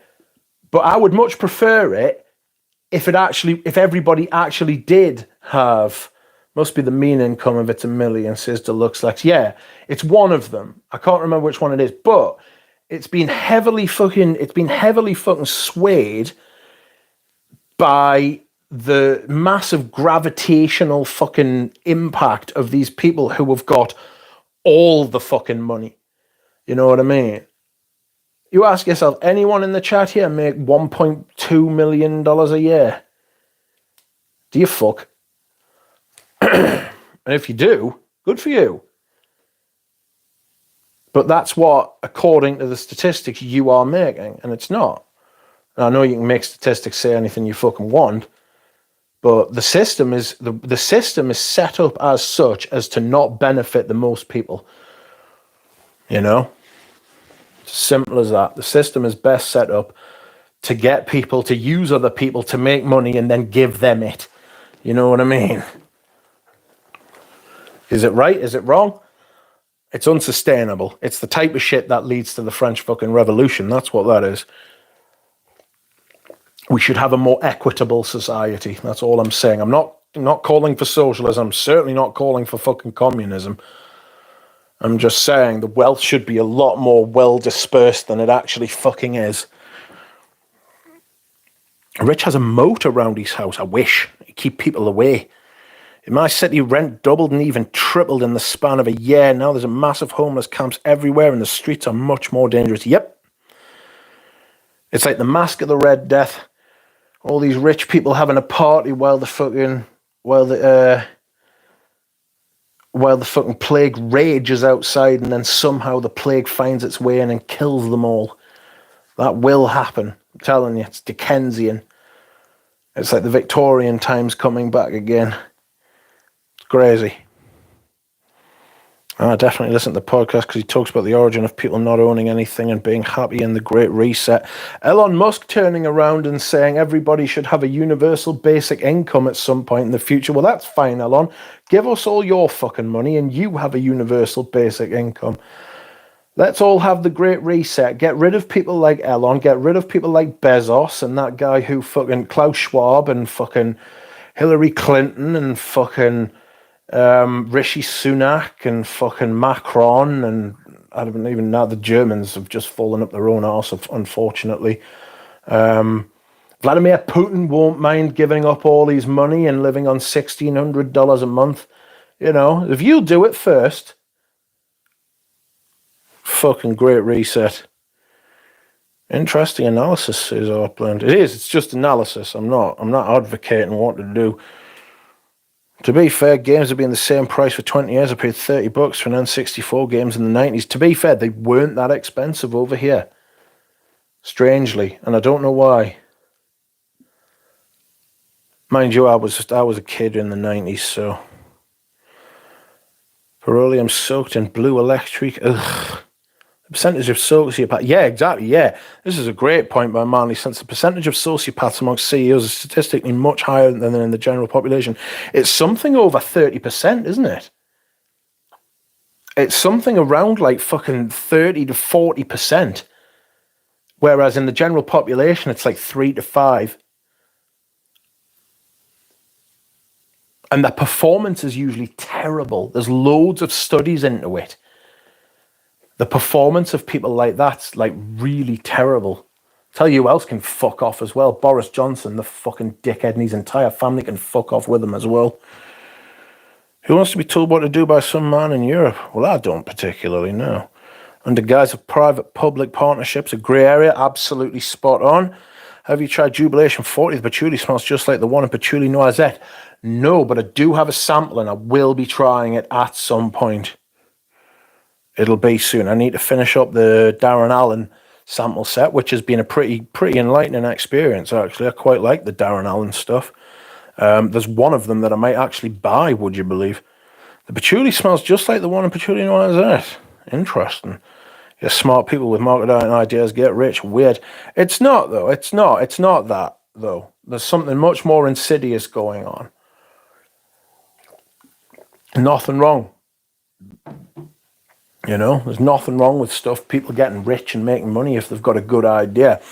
You tell me that Mark Zuckerberg, I mean, you read the Mark Zuckerberg story, he left a wake, I mean, not of bodies, but of people, you know, just left a wake of people.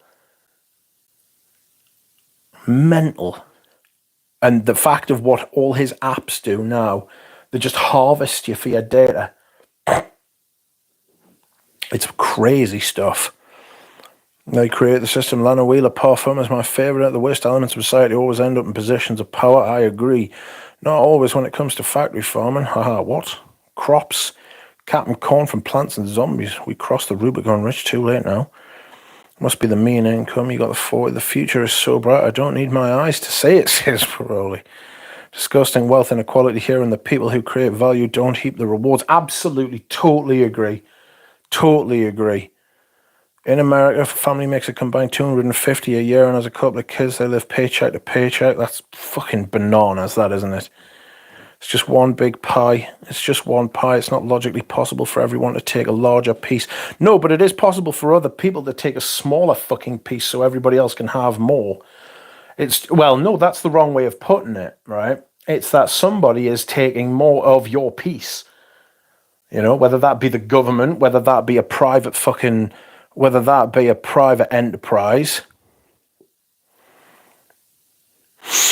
In America, it's just one pie. It's not logically possible. Try it, Bob. Use other people. You mean how Elon pays thousands of people 6 figures a year? It's called creating jobs.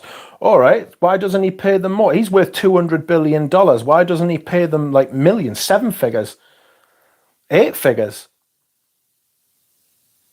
Did he do all that work by himself? No.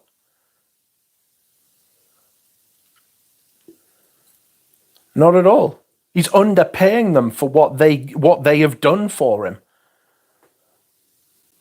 What about those people in the Congo who mine all that stuff? Who mine all that stuff in the fucking thing, get paid like $1 a day, and it ruins their fucking health. Now, I'm not just saying that's Elon Musk. We're using Elon Musk as an example, you know, but that's like the difference. If he's underpaying them, they can go somewhere else. Really? Well, they can't. That's the problem. So he should be paying them more. Or they could start their own companies like he did to Apple.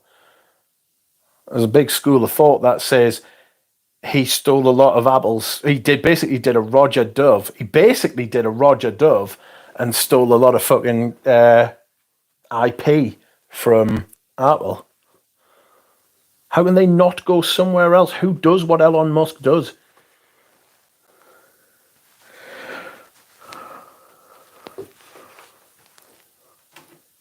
I'm not saying they're a captive fucking, I'm not saying holding them captive at gunpoint. Do you know what I mean?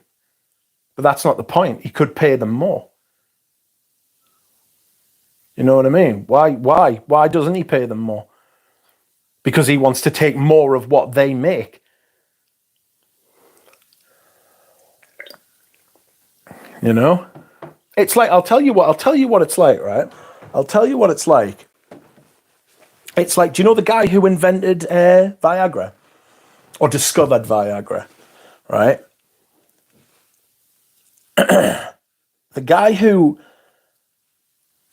discovered Viagra, right, is still some fucking penniless fucking scientist who had signed a contract that said, doesn't matter how much money this make, it all belongs to the company. I happen to think that that's wrong. He should be rewarded greatly for his discovery. You can say that what I think is wrong, you know, which is fine. Like, I won't get upset about it. But I do think that that's wrong. I do think the guy who discovered it should be paid a fuck's sake more, you know? Stuff like this goes on all the time, right? All the fucking time. I understand the counter arguments. I do. And I'm not saying I've got all the answers. I just find it very, very, very hard to take when one man takes fucking so much more simply because he owns. And let's not forget, Elon Musk comes from wealth. All right? It's not as if he was like pulled himself up by his fucking bootstraps. His dad had mineral wealth. So he had the financial power and the confidence. I don't think people appreciate how much confidence has to do with it. You look at the stock market, you know, confidence in the stock market is a huge thing. If there's confidence in the stock market, everybody does better. If there's not, it doesn't. Same thing with food. There's enough of it everywhere on the planet, but it's not divided equally. It's not even that it should be fucking divided equally. That's not what I'm saying necessarily. I'm not saying that people shouldn't be paid well for what they do.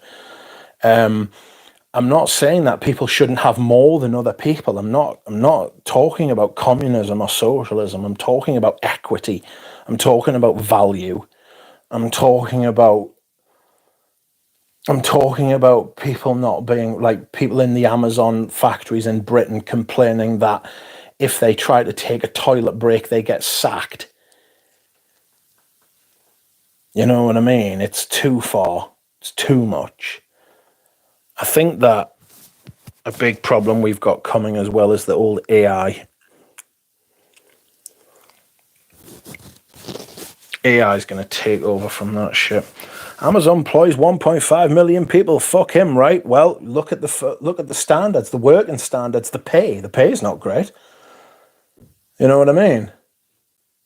Do people get stocks and shares in Amazon when they work there? Is that part of their remuneration package, their compensation? Jeff Bezos is a psychopath, though. You can't tell us that he's not. Have you ever seen that picture of him eating an iguana? Fucking lunatic. I don't trust him as a human being.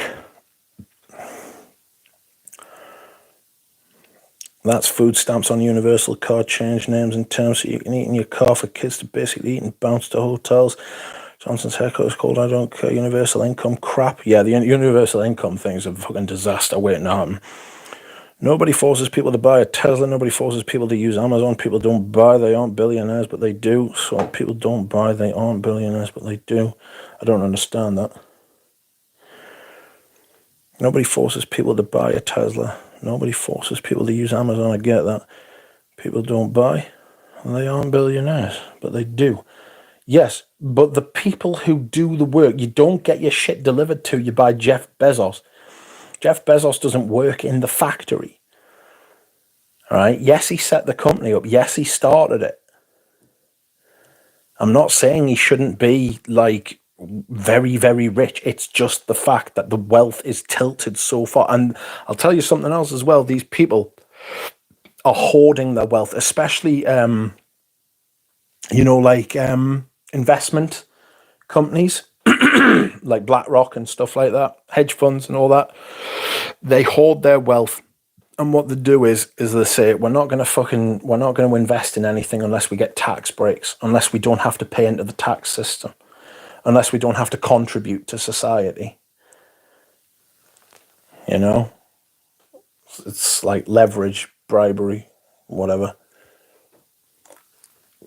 I don't agree with companies like Amazon who pay zero tax.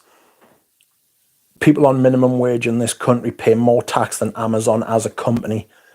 It's disgusting. It's an outrage on principle, not even logic. It's a feeling. It doesn't, like, I'm not trying to sit there and like convince anybody of that. I'm saying I think that's absolutely disgusting on principle. You take advantage of all the stuff that taxes have paid for, such as schools, roads, fucking firemen, police, all that sort of thing.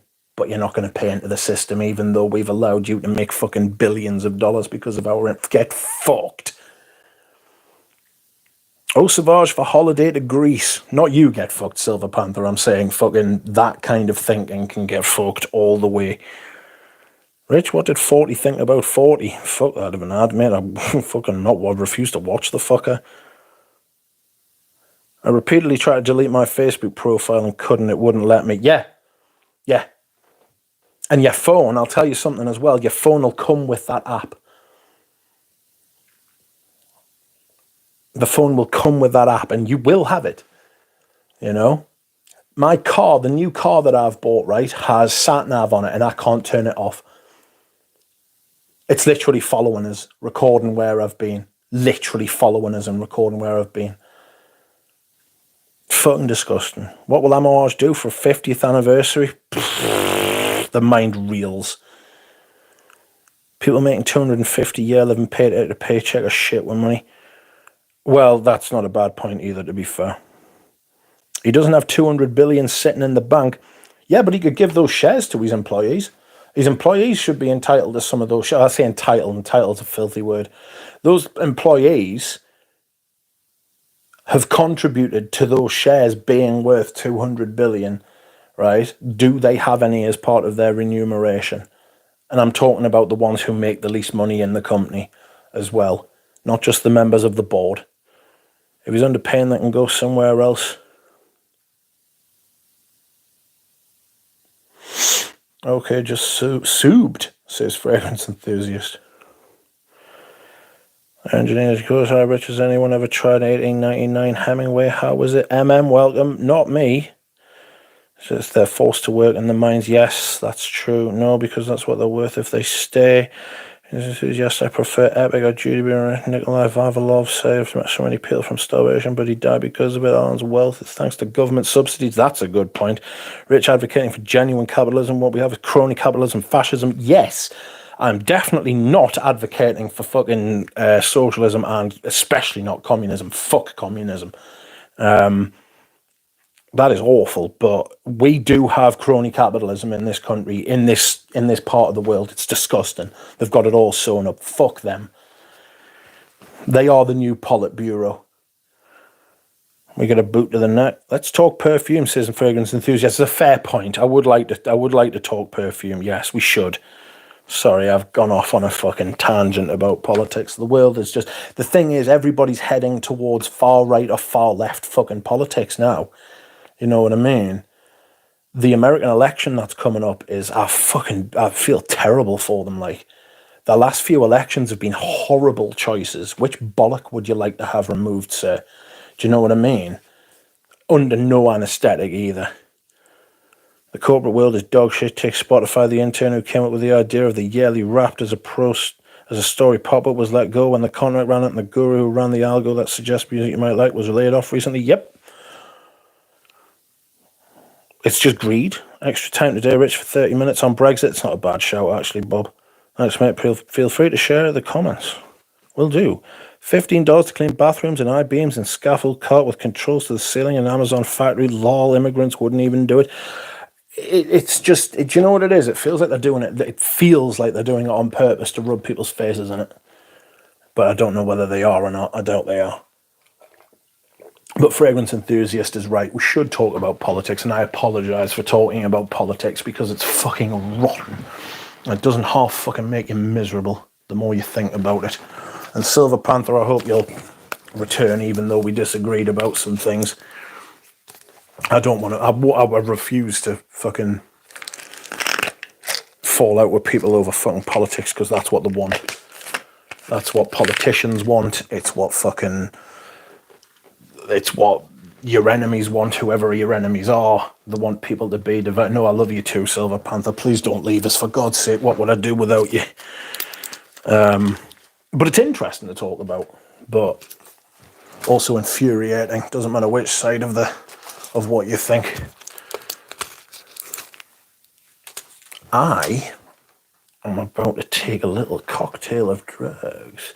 Back to frags. Chanel is overrated. Ooh. No. Absolutely not your fault for poking the bear at all. Absolutely right. Because I'll tell you something. Part of the reason that we get it is everybody's sitting around in a circle jerk and not challenging each other's fucking opinions on things. So it's very good that you would challenge someone else, including me, as I do to other people, about what they're saying and what they think. For too long, nobody ever fucking questioned anybody else. Chanel, it's not your fault at all, Silver Panther. Anyway, Chanel, overrated, quite. I kind of feel like Chanel is a bit overrated, as much as I really enjoy Chanel's.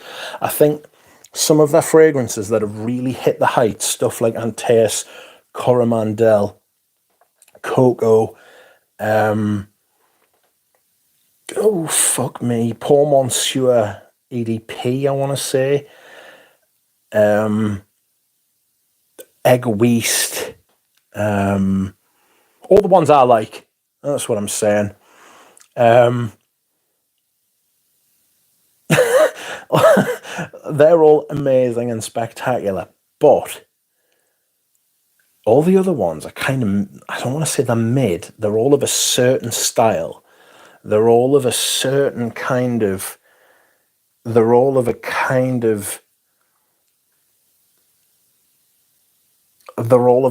like, like, you can tell a Chanel when you're wearing one and when someone else is wearing one. It's good quality, it's well blended, it's made, but there are some of them that just kind of like, a lot of them smell extremely similar to each other, you know? Chanel is a nazi brand now. Who wants to buy my bottle of 31 Rue Cambon? Have you tried Gucci Intense Oud? I have, and I sold it. No, I didn't. I gave it to Richie J. It's nice. It's a little creamy, but it just wasn't getting any wear. And I kind of felt like it was taking up room from my other fragrances that I was going to wear. But I gave it to Richie G. I don't know if Richie G wears it. I should text him. All these fragrances I've given to Richie G. My scorching Chanel hot take is causing chaos as intended. Supply and demand, you rascal. Throwing grenades into the chat. It's just not my favourite brand, Chanel. My favourite niche brand at the minute, perfectly honest, Les Indomptables. That and obviously Serge Lutton, but Serge Lutton doesn't get included in these kind of things because, as we know, Serge Lutton's exists outside of time and space and does not kind of like deal with, it's kind of like dark energy or dark matter. It doesn't interact with other kind of brands on my channel.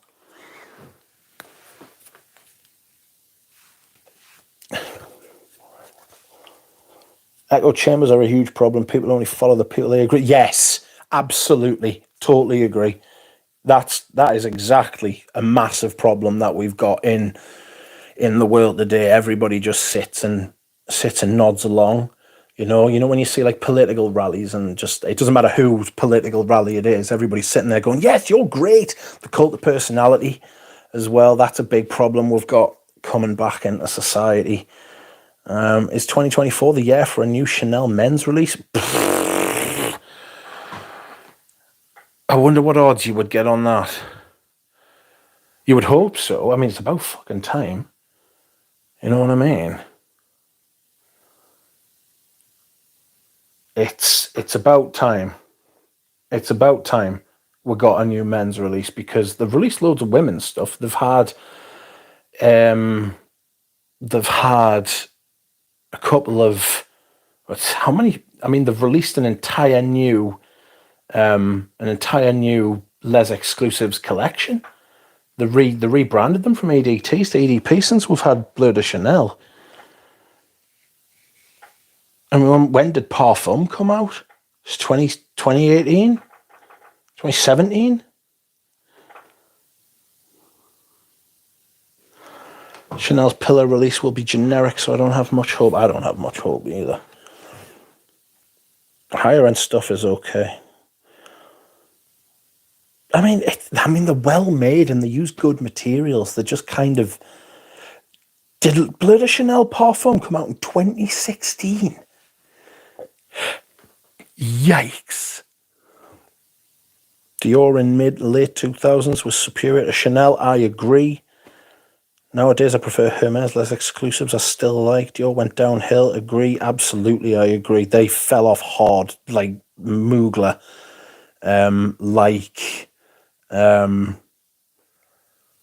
Who else? I mean, there's a few. Dior's like a modern tragedy, isn't it? You know what I mean?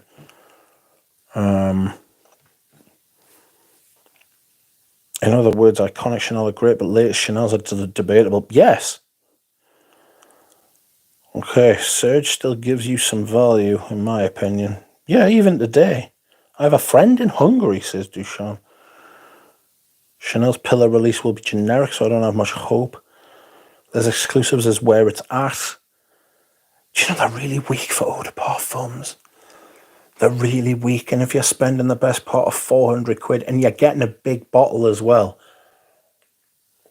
so it's not like you can rattle through it and move on, you know?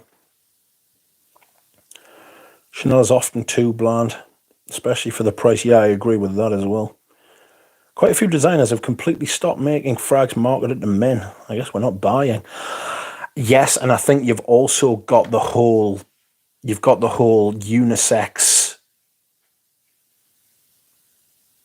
like, social move thing going on, you know, the blending of lines in in society.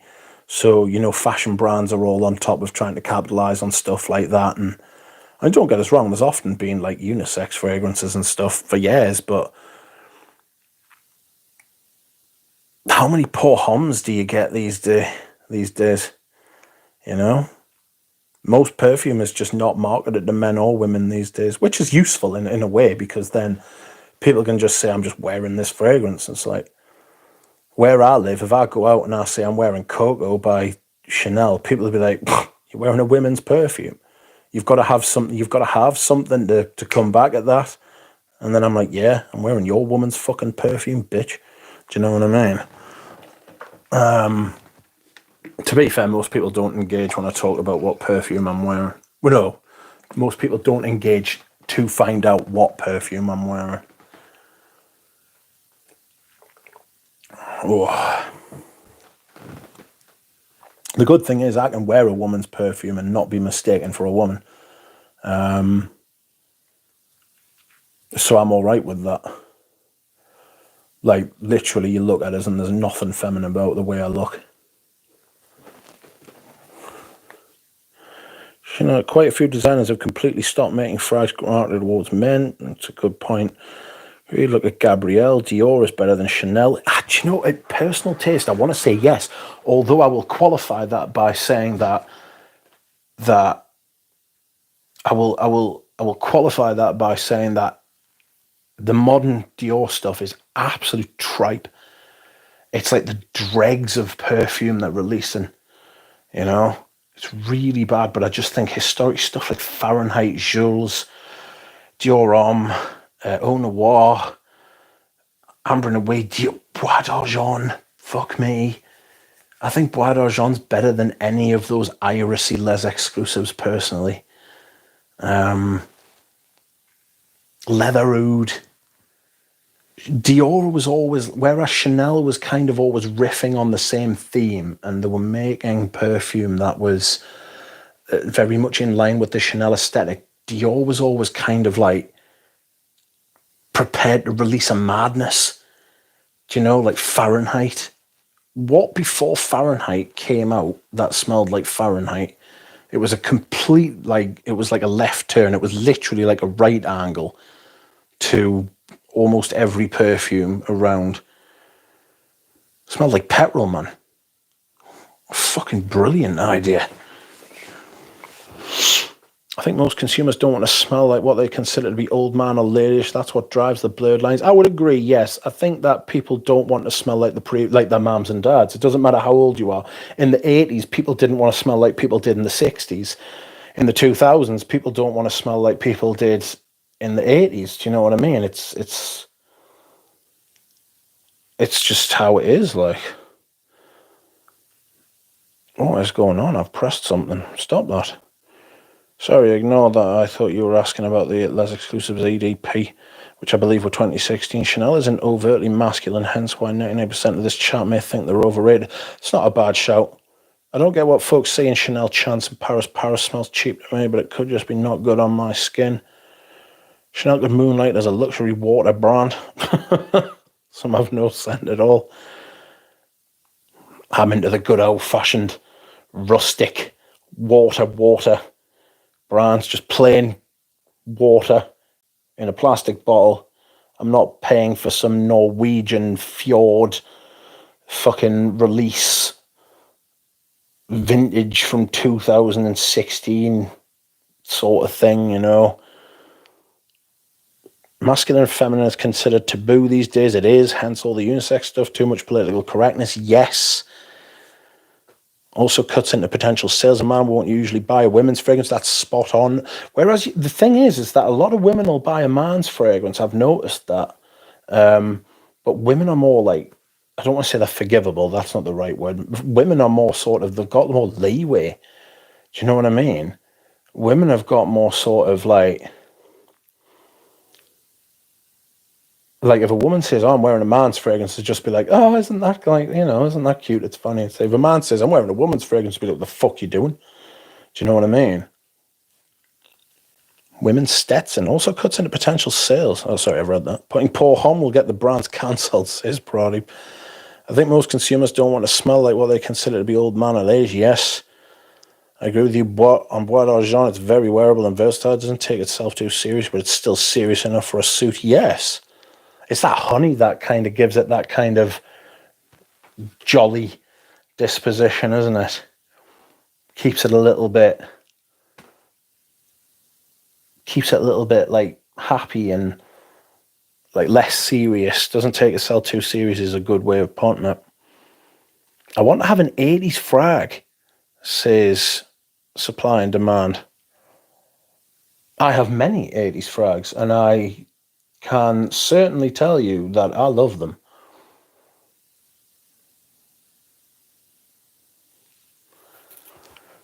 Thoughts on the Great Jubilation 25 for women? I haven't smelled it.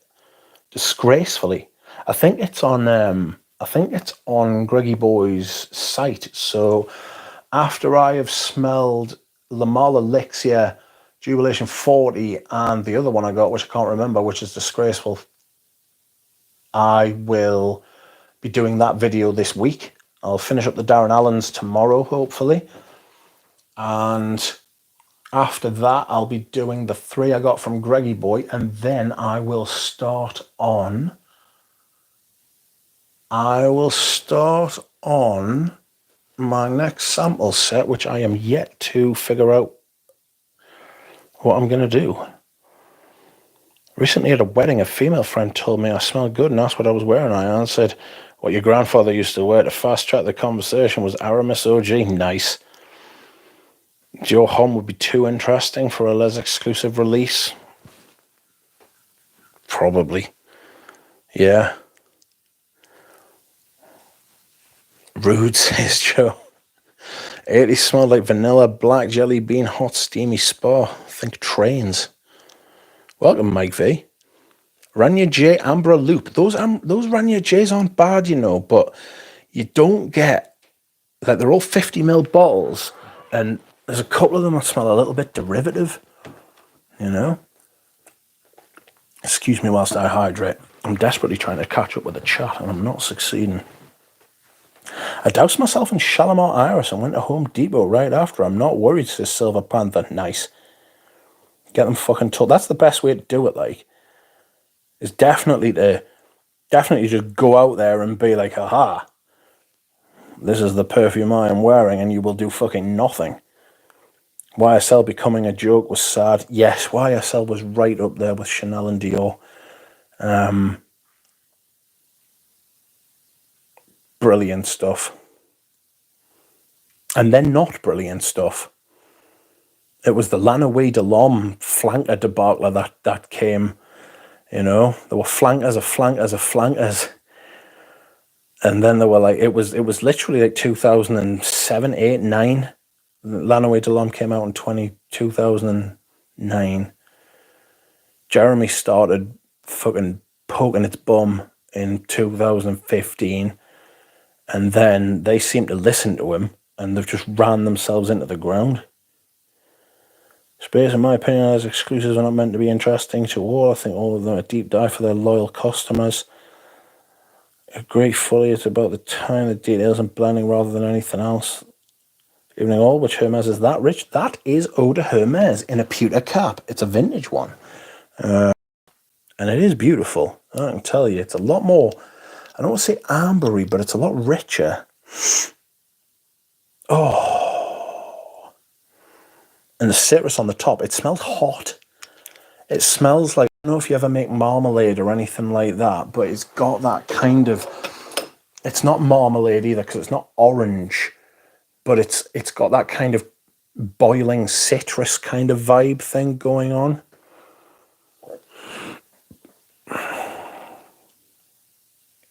You know, Jeremy Shorts are the definition of ridiculous. He's in serious trouble at some point. He has got to be getting close to his rock bottom. Whatever's happening in his own life, in his private life, in his personal life, whatever it is that's got him the way he is, you know, something's wrong. Is that very heavy on the cumin? It's not massively heavy on the cumin, no. I bought that one from Germany. A little tickle from Germany. I was buzzing. Harder to find than Atlantis. My Chanel is on a different name, mate, not this one. It's Scent Zatura. Give us a second. Everybody. Scent Zatura. Alright, here we go. Share. Copy link.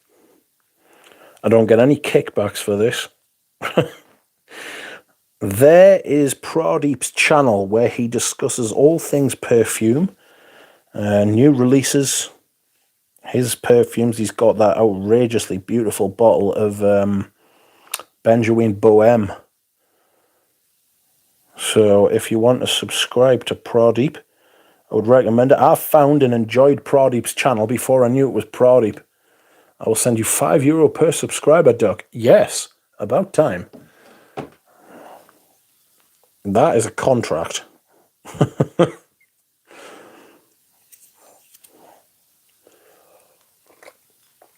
Have you smelled Guerlain's tobacco honey? Yes, I have. It's supposed to be a very realistic honey in that one. Really poor. Really poor. It would be a nice fragrance release for another house, but not Guerlain. Guerlain should be held to a higher standard, I think. Thanks, Deluxe Lex. It was nice to see you. Chanel does not do vanilla diorama for LVMH. They may all be about the same theme, but that's the point. That's their originality. No, I understand. They do have their DNA, which they will stick to. They're tried and trusted. They seem to go for a very particular kind of, I don't want to use the word demographic again, but they go to a very particular type of clientele, you know. You're right. Chanel's kind of one of those brands that you're either into Chanel or you're not.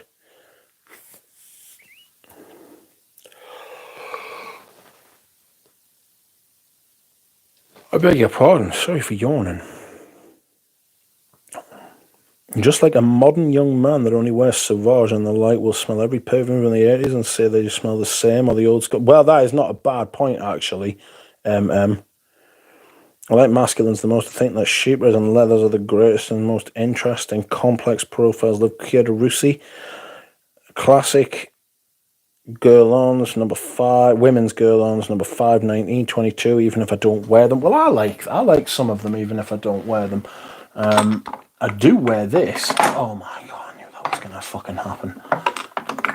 This is my vintage Chiadurusi from the 80s, and this is outrageous. And it is outrageous.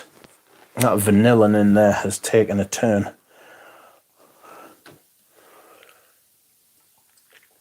And it has turned a beautiful amber colour. Look at how it shines. Like Egyptian treasure. Oh, it's rich. Might be worth sampling then. Okay. Lately I'm not into Chanel. My taste changes, so not so much within a short time span in general. Yeah, mine's like...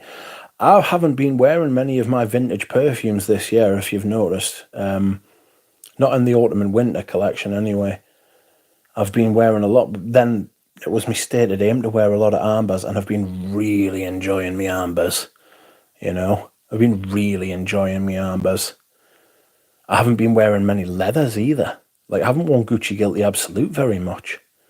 It's going to be interesting to see what my top 10 were for autumn and winter 22, 23, 24. My God.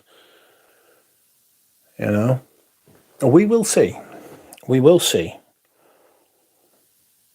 Thanks everyone in Duck. Don't worry, no affiliate links, but you got to bear my Indo-French accent.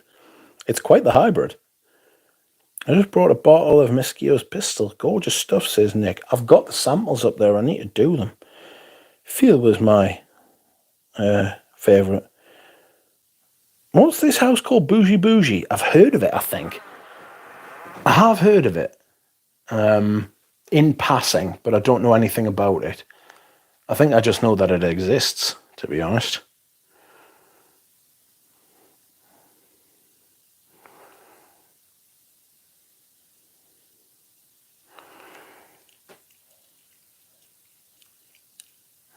They started out making candles. That makes sense. You get bougie candles. I haven't got a candle open at the minute, which is outrageous to think about.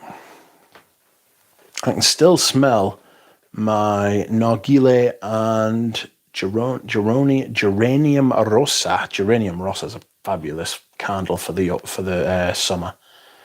Beautiful. I like green and stemmy, but that was even too green and stemmy for me. I've not tried anything from them. I think Pep reviewed Bougie Bougie.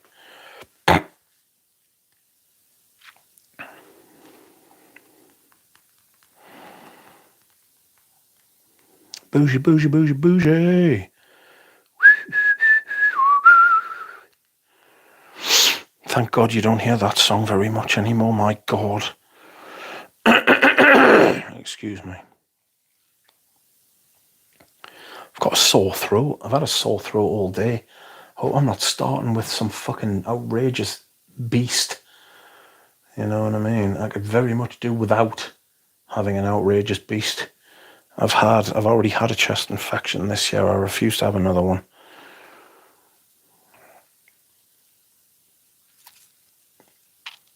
I don't know what I'm going to wear. I really want to wear Santal Majuscule. What am I doing tomorrow?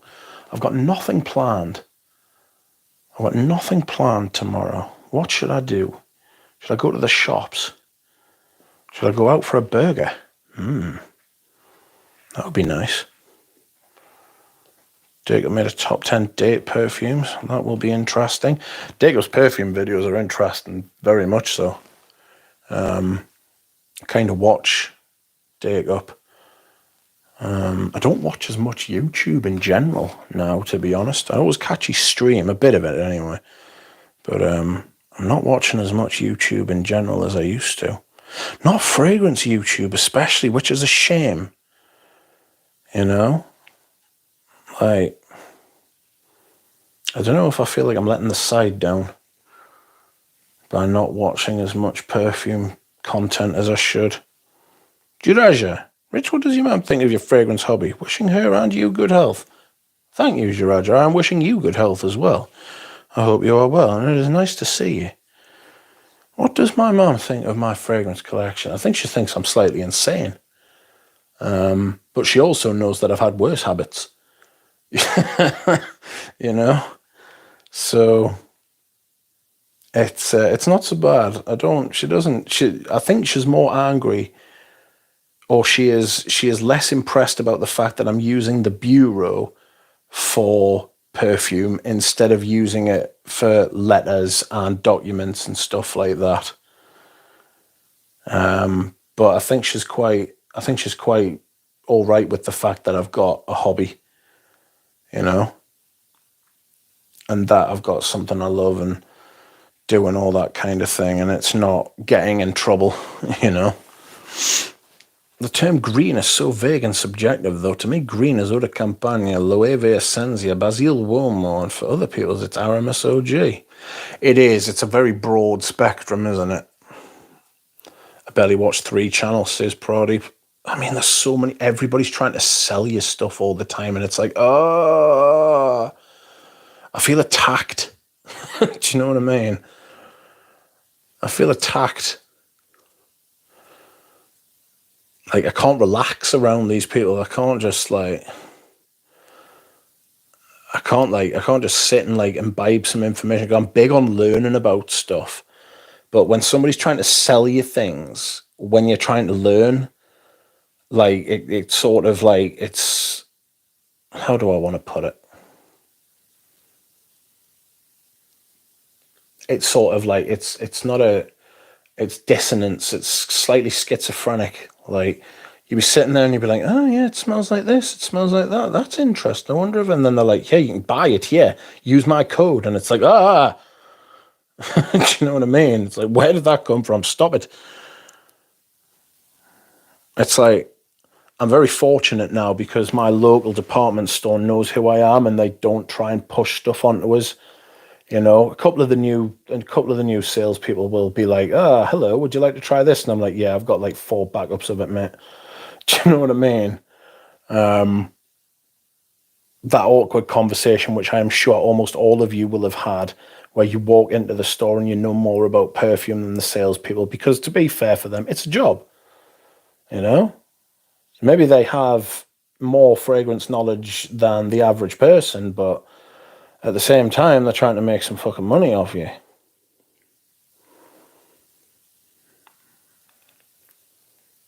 Are you good at making burgers, or do you have a favourite place to go? Miller and Carter, Pradeep was correct.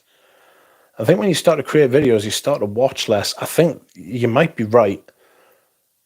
I really enjoy the live streams so I can like talk and discuss and like just like, because it's like a process where sorry, it's a process rather than an event. It's like I talk to you, you talk to me. Like, people would have to say some pretty abhorrent shit for them to get banned, or they'd have to behave like a dick, you know, like JJ or fucking Cuddles and stuff like that. Not that I'm saying JJ's ever engaged in anything Cuddle-esque. I mean, Cuddles is a true beast. JJ's just a bit of a fucking insufferable prick. I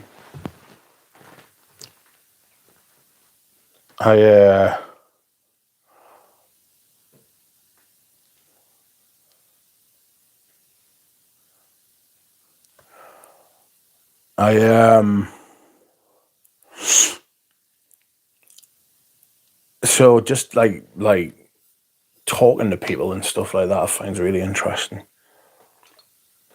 And I can do it here with you without catching any diseases off people, do you know what I mean? Because God knows that's what I like to do, apparently. I only know one fragrance with date in it, Sergely Tons Araby, but I do like dried fruits as a note in general. There's dried fruits in Vanille Havane. Araby for me, it's so sweet. My God, it's so rich and sweet. You know.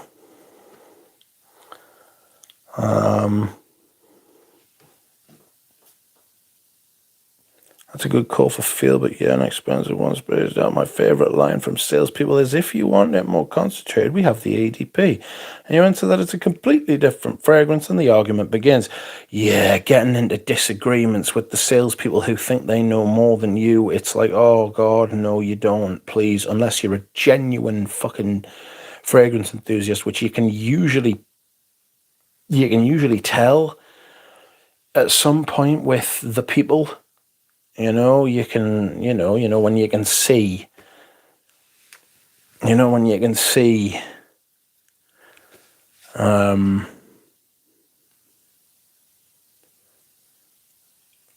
in people what you see in yourself, that kind of thing.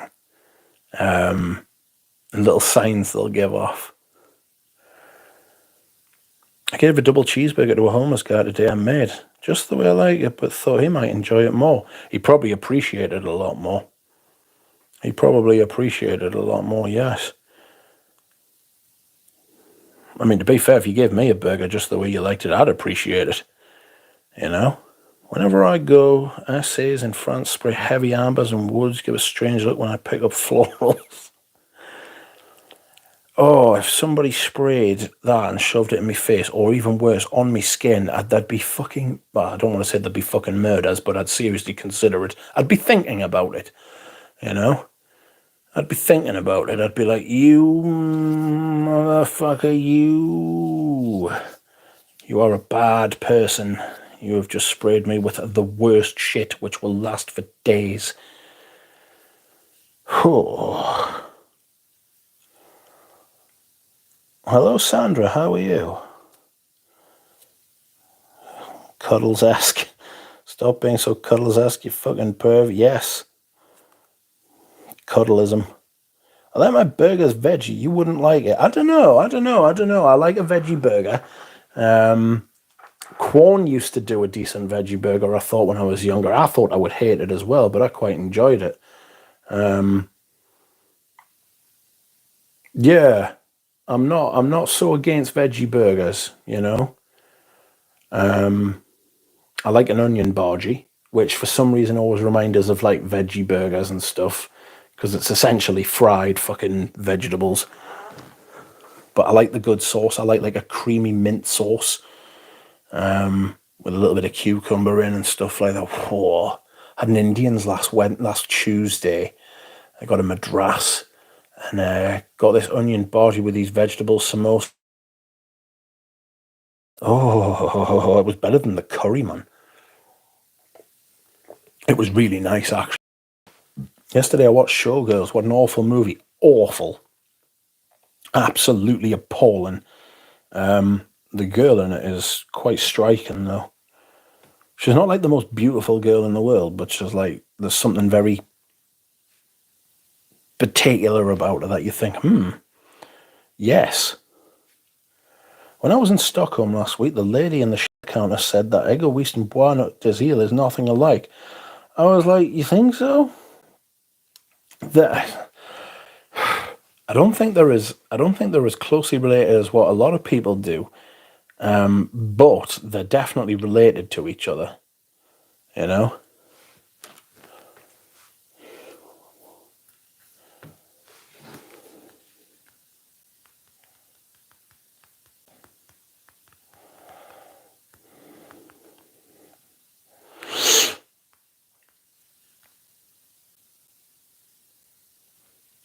Oh, I wanted to watch Showgirls now after Red Letter Media reviewed it. It's not great. Like, vegetable biryani is a sin, says Pradeep.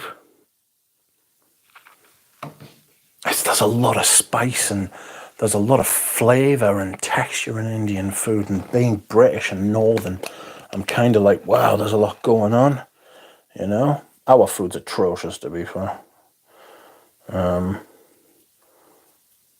A lot of it. I mean, we do a good meat, we do a good beef and a good pig, but in other parts of the world, they don't like a pig. which is baffling because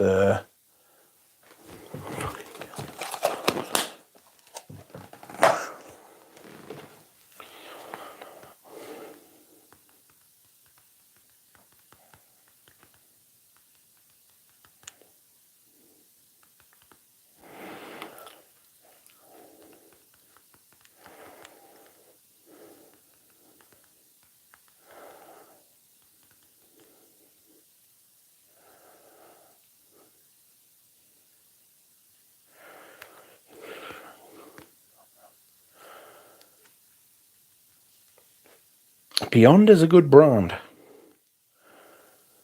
BDI is light-hearted girl in her 20s. White as Eel is a light-hearted girl in her 20s. Egoist is her brother who smokes cigars and has a motorcycle. Sounds spaced out.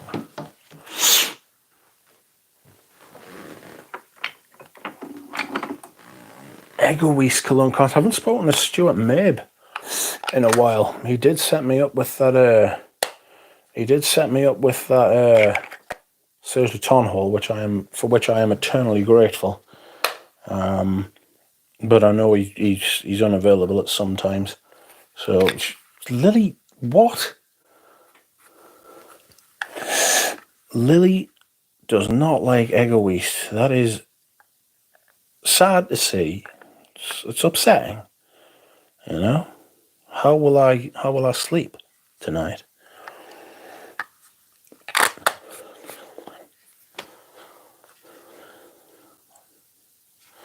What? I'm not getting all of the messages. I need to try Grey Cabochard. Yes, a lot of people love Cabochard. A lot of people do love Cabochard. Grey is a good house. Honda Grey is fantastic. I'm looking forward to wearing that. I'm really looking forward to wearing that. You know? Honda Grey. I've got like 3 or 4 bottles of that stuff. Do you wear Oud Isfahan sometimes, Rich? Mate, I don't like it. I don't like it. I don't like Oud Roses, if I'm being honest. I've got a couple. I've got Ducita's, pardon me. I've got Ducita's,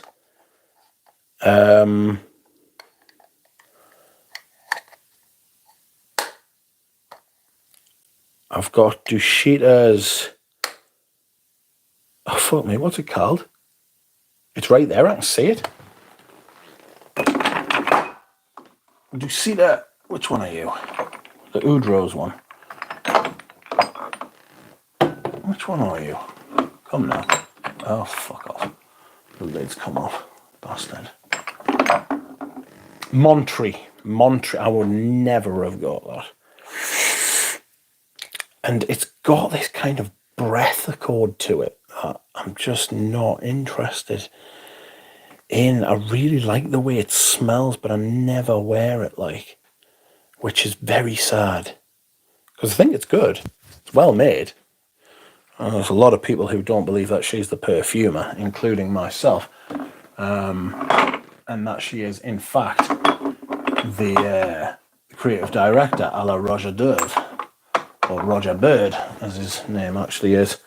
There's a perfume altruist from Schwarzloscher, Berlin.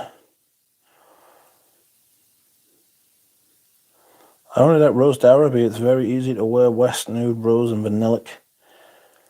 So TLTG and George were in my city for the Royal Rumble. Fucking hell, the Royal Rumble, I hope they caught my fire of God, Siege. I left all through downtown St. Petersburg. Says supply and demand. I used to watch wrestling, but it was a long time ago. The Attitude Era. I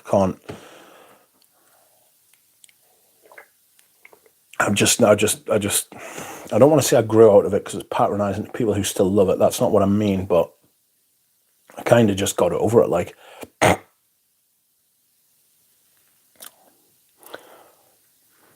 I am fine, thanks. I tried Modern Rochas Femme for the first time. It was gorgeous and so cheap. I just can't believe it. Any major differences with the vintage? Yes.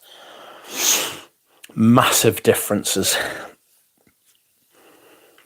And I will tell you what they are when I return from dehydrating.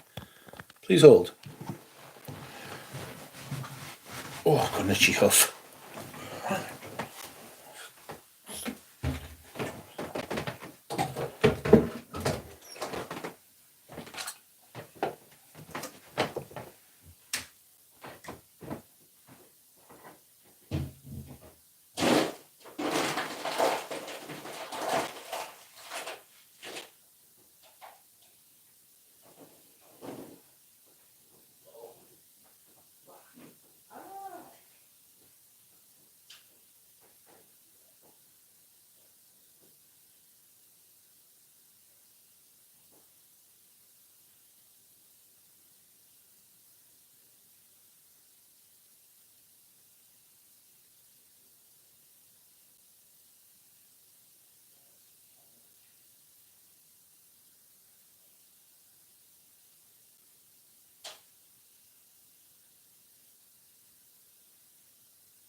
Oh, I'm going to have to put... I don't know, I began the stream by telling everyone that I have sore feet.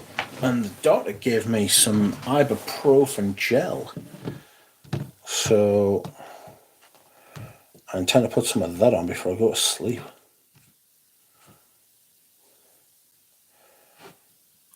Orange County sent me a sample of vintage Rochas Femme, which I wore yesterday. Wonderful perfume with delicious dark plum at the beginning. Ah, yes.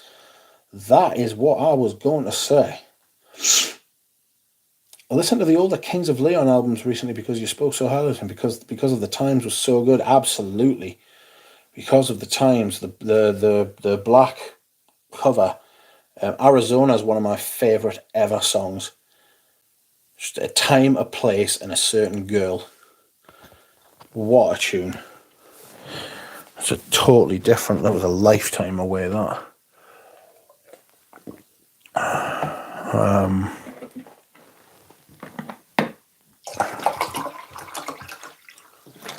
Ragu was a good song. On Call was a good song.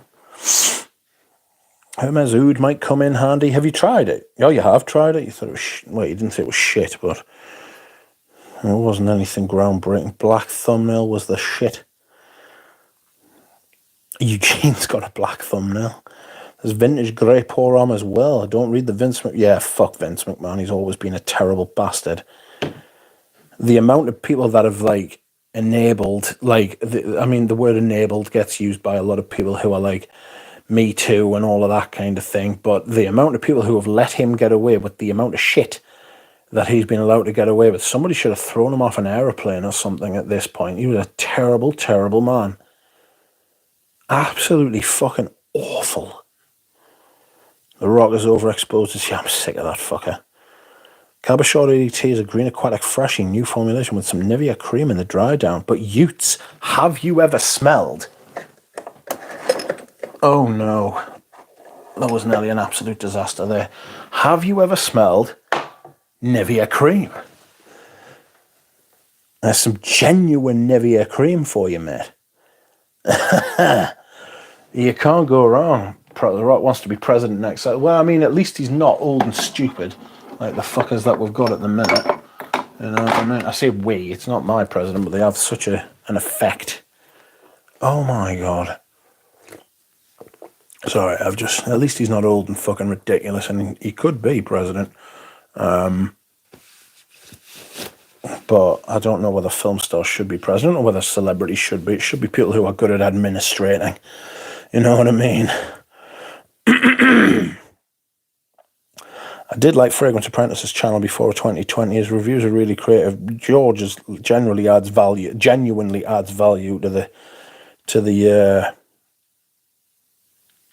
to us.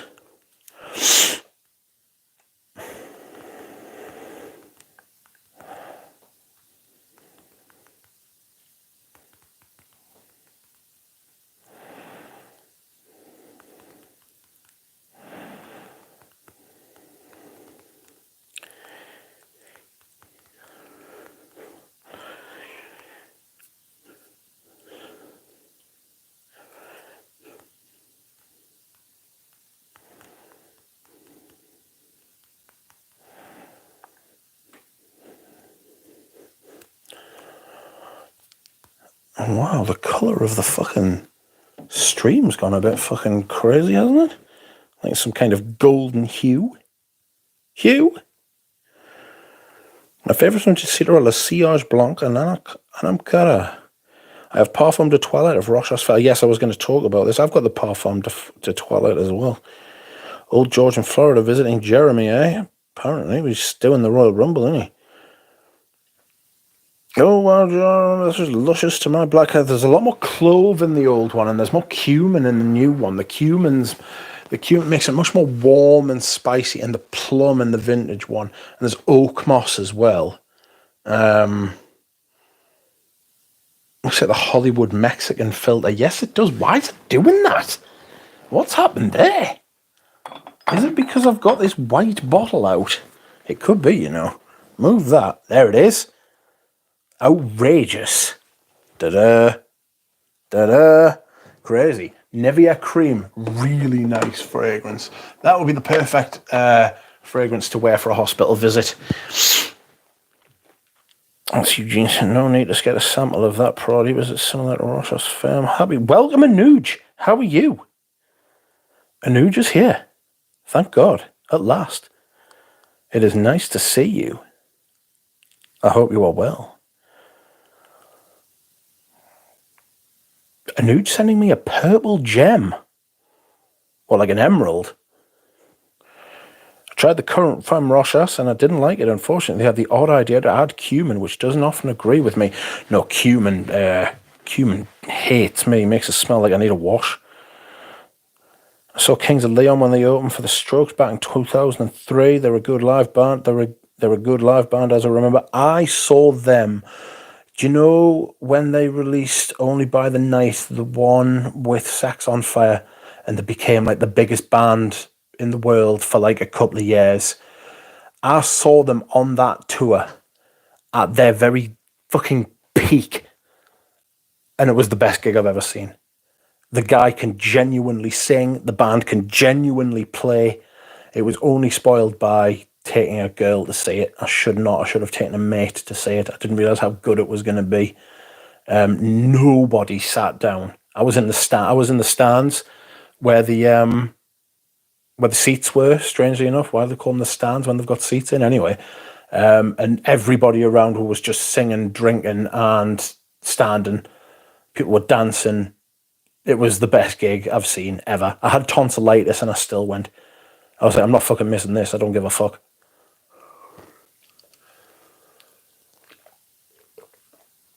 It was mint.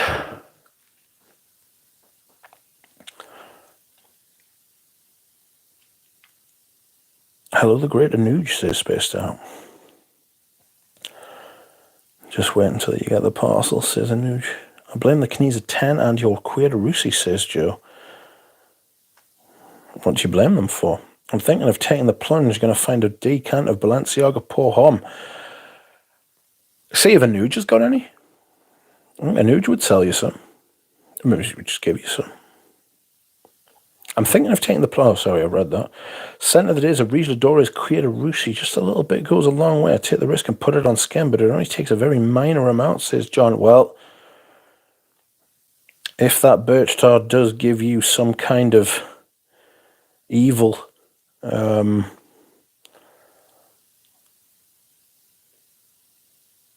it does give you some kind of skin evil, it's not Russian Adam's fault. But there we are. Everybody makes their decisions and you pays your money, you take your choice. If I need to buy vintage Rochas Femme, what batch year should be looking for? Pre-2013. You want before 1992. You want before the 90s, because that's when Olivia Cresp reformulated it. Rochas Femme is an old fragrance. I mean an old fragrance.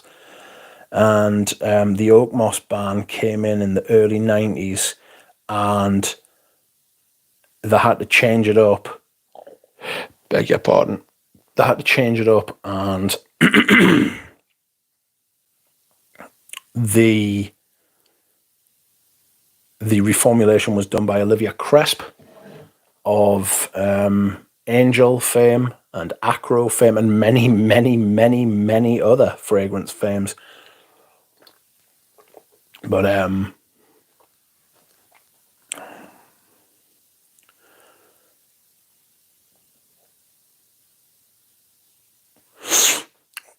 yeah, for the colour until you took the Nivea bottle away. Again, Anuj might have a vintage Rochas Femme. Oh,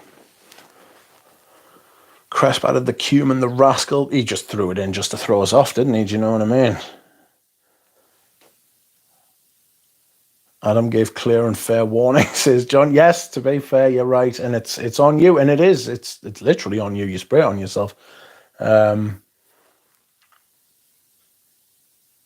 you can do what you want with it. You paid for it. You can throw it into the river if you want.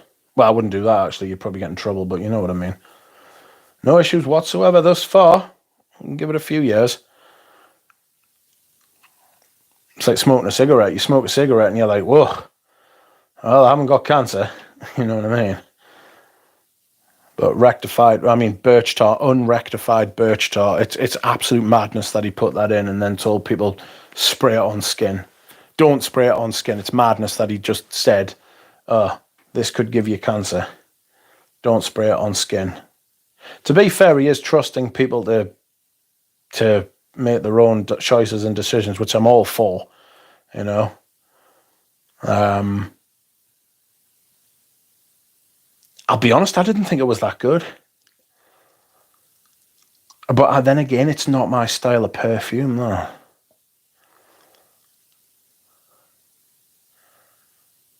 It's not my style of perfume, so it's not... I don't know how much value you can put by my opinion on it, because I'm not into that style, you know.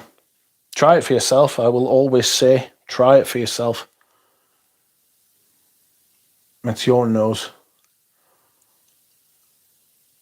Cresp added the cumin. He did. No issues whatsoever. When will Anuj new stuff be on the website, says Carl.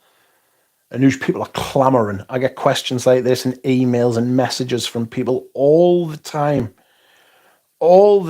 saying, when's Anuj's haul coming? And I'm like, I don't know. And I don't. So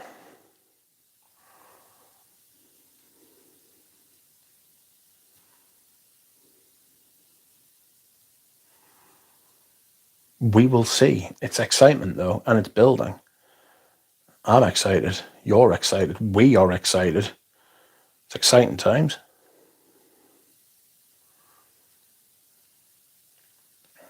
On a rainy day, chicken vegetable soup with sun chips melted and palm cheese sprinkled on top, almost as good as fragrances, says Utes.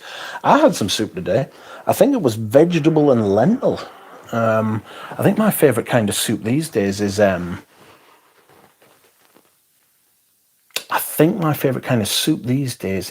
leek and potato. You get it nice and thick. Yum. Bit of salt. You know. Delightful. I knew should post a video, biggest vintage fall of all time. Yeah, that would kind of blow mine out of the water. Like, I did two.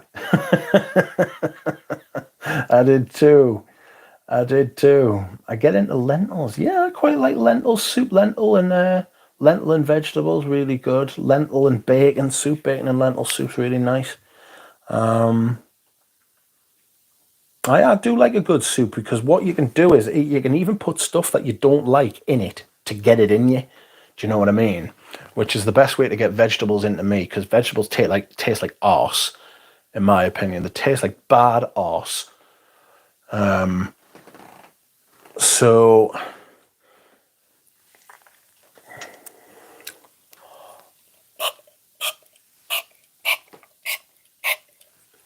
sorry, friends, just spraying some throat spray on my. Fuck me, that's gone up my nose. Wow.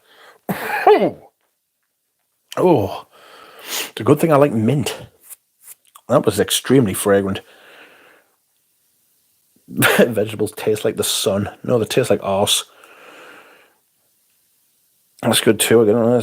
Getting the Force Awakens kind of hype. I want the OG YSL In Love Again, made by John Claude Elena in the 90s. I've never even heard of that. The Swanwood says, received some more Liberty today. Do you really find it unisex?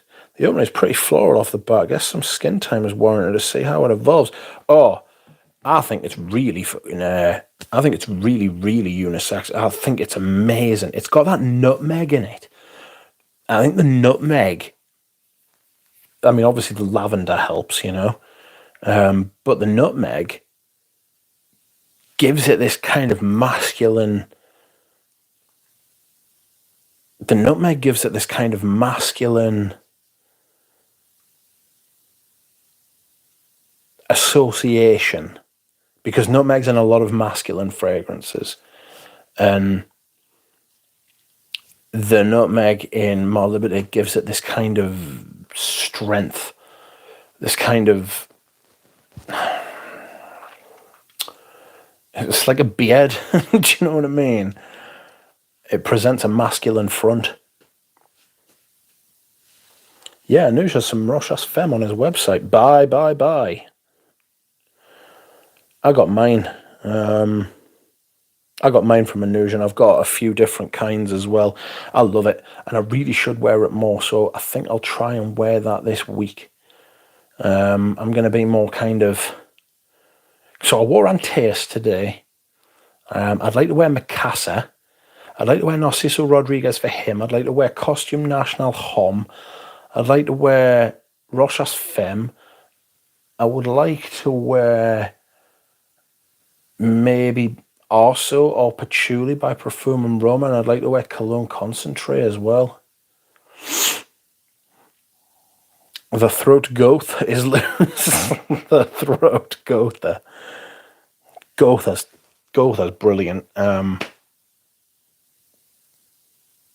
I was reading this thing about IQs and stuff like that, and they reckon that Gotha had a higher IQ than Einstein because of the way that he wrote, and like the things he wrote about. He was like a polymath. But it's really hard to retrospectively assign an IQ to someone, surely. You know what I mean? That is some thought experiment kind of shit. It's the type of thing you sit around and talk about when you're stoned in it, you know what I mean? You still liking Hemingway Witch? Oh, shut up, Bri, you rascal. Coming in looking to cause trouble. Hooligan. Young hooligan. Maybe not pickled. I mean marinated, cauliflowered artichoke hearts. Good grief. True about the nutmeg. It's been about 30 minutes on a blotter, and the rose, jasmine, and heliotrope are drying out and calming down. It is floral. It is floral, be left no doubt. But that kind of spicy, warm, it's so well made. I'm sure you'll come to whether you like it or not, another matter. But I'm sure you'll come to the point with it where you're like, this is fabulous. Like as a perfume in and of itself, brilliantly made, brilliant ingredients. Because Jean Curlio was like one of those like spiky Frenchmen. Like he wouldn't scrimp on anything, you know. Like when he fell out with the brand that bought Patu in the 90s when they said they wanted an aquatic fragrance, and he still put in that kind of sandalwood bit, you know, like the classic perfume base. He was one of the great perfumers, and the stuff he made for them was fucking phenomenal. Even if you don't like it, you can see that it's a serious talent at work there, you know. Rich, do you still have your Hugo Boss Elements? I had it in 95, but can't remember. No, I sold it, but hard. That's going back a while now. It's a couple of years, that.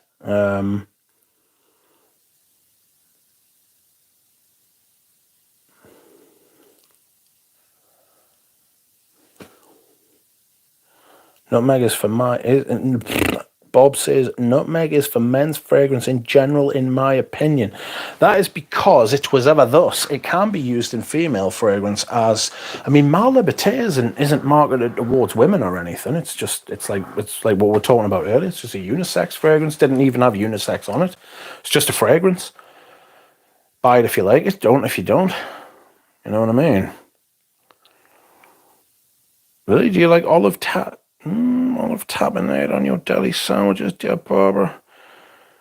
Got a 10ml decant of Diaghilev last week. Gotta say that I'm pretty blown away by it. Makes me wonder what the modern Mitsugas smell like. Welcome, Bjorn. I hope you are well. I'm glad to see you. Diaghilev, I remember when Eugene sent me a decant of Diaghilev and everyone was waiting for us to pan it. And I was like, no, I can't pan it because it's fantastic. The problem I've got is that it's essentially someone else's perfume. Not only that, but he's charging fucking the best part of £1,000 for it. The cynicism. You know what I mean? The sheer cynicism.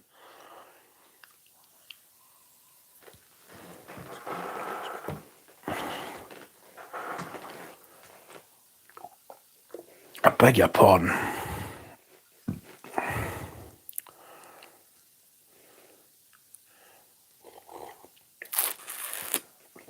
The Diaghilev is like a sun. What's your opinion on Zaharoff? Like in what way? On the person, or the brand, or the fragrances? I assume you mean the fragrances. So I've tried quite a few of them. I still think the original is really good. Signature Pour Homme is a fantastic perfume.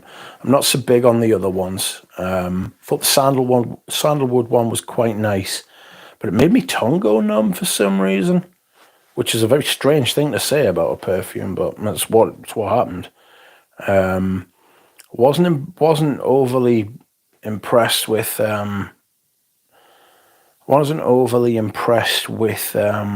rose one. I just thought it was a bit not feminine but girly. You know what I mean? Bright and happy and chuffed and sparkling, and like, if maybe it's just because my personality is not like that, why I didn't like it. But it was very well made. The blending was excellent, as it is. The ingredients are good, you know. As a brand, that's kind of what they're like. But I think Signature Pour Homme's a fantastic perfume. I've actually got it, and I rarely wear it, and that is the only it's not even a criticism. The only thing I would say towards the Zaharoff Signature Pour Homme is that if you've got a collection, right, it's got the weakness of its strength. And I've described it like that before. It's got because it's an all-rounder. You can wear it anytime, any place, any reason, right? And because of that, if you've got a large collection like me, you will always have a perfume that suits that occasion better than what Zaharoff Pour On will. So you'll have a fragrance that fits that niche better. But if you want, like, if anybody asked me, tell me one fragrance to buy, like, I just want one fragrance and I don't want to smell like everybody else, you know, I would have no problem. In fact, I have said this to people. Have you heard of Zaharoff? Try the signature Pour Homme. You know, it doesn't smell like other shit that's on the market. It doesn't have amber woods in it. It's not crap. It smells really good. It's a very good price. So the signature Pour Homme's fantastic, I think. But if you've got a collection, it's got the like I said, it's got the weakness of its strength. Good night, Joe. Thank you for coming. Sandra says, I went to Jouer this afternoon and I wanted to try, but the tester was empty. But even with an empty tester, I could smell how lovely the fragrance was. There was a seller here who deals really cheap decants of his collection. Gotta love that shit. Fair play. Cabochon EDT, slight old school leather note, similar to New West with a slight leather. Eugene commented that he was going to send you some Boris's call.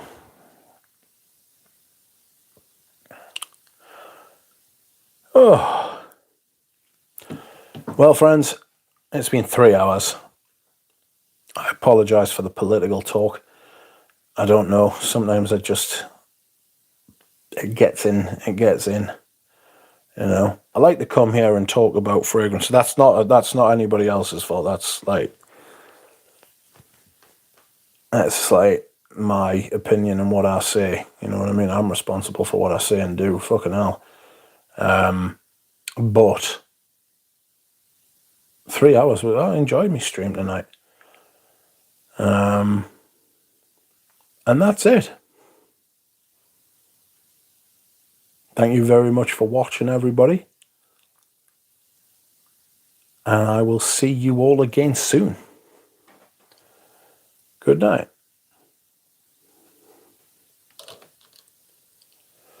Whew.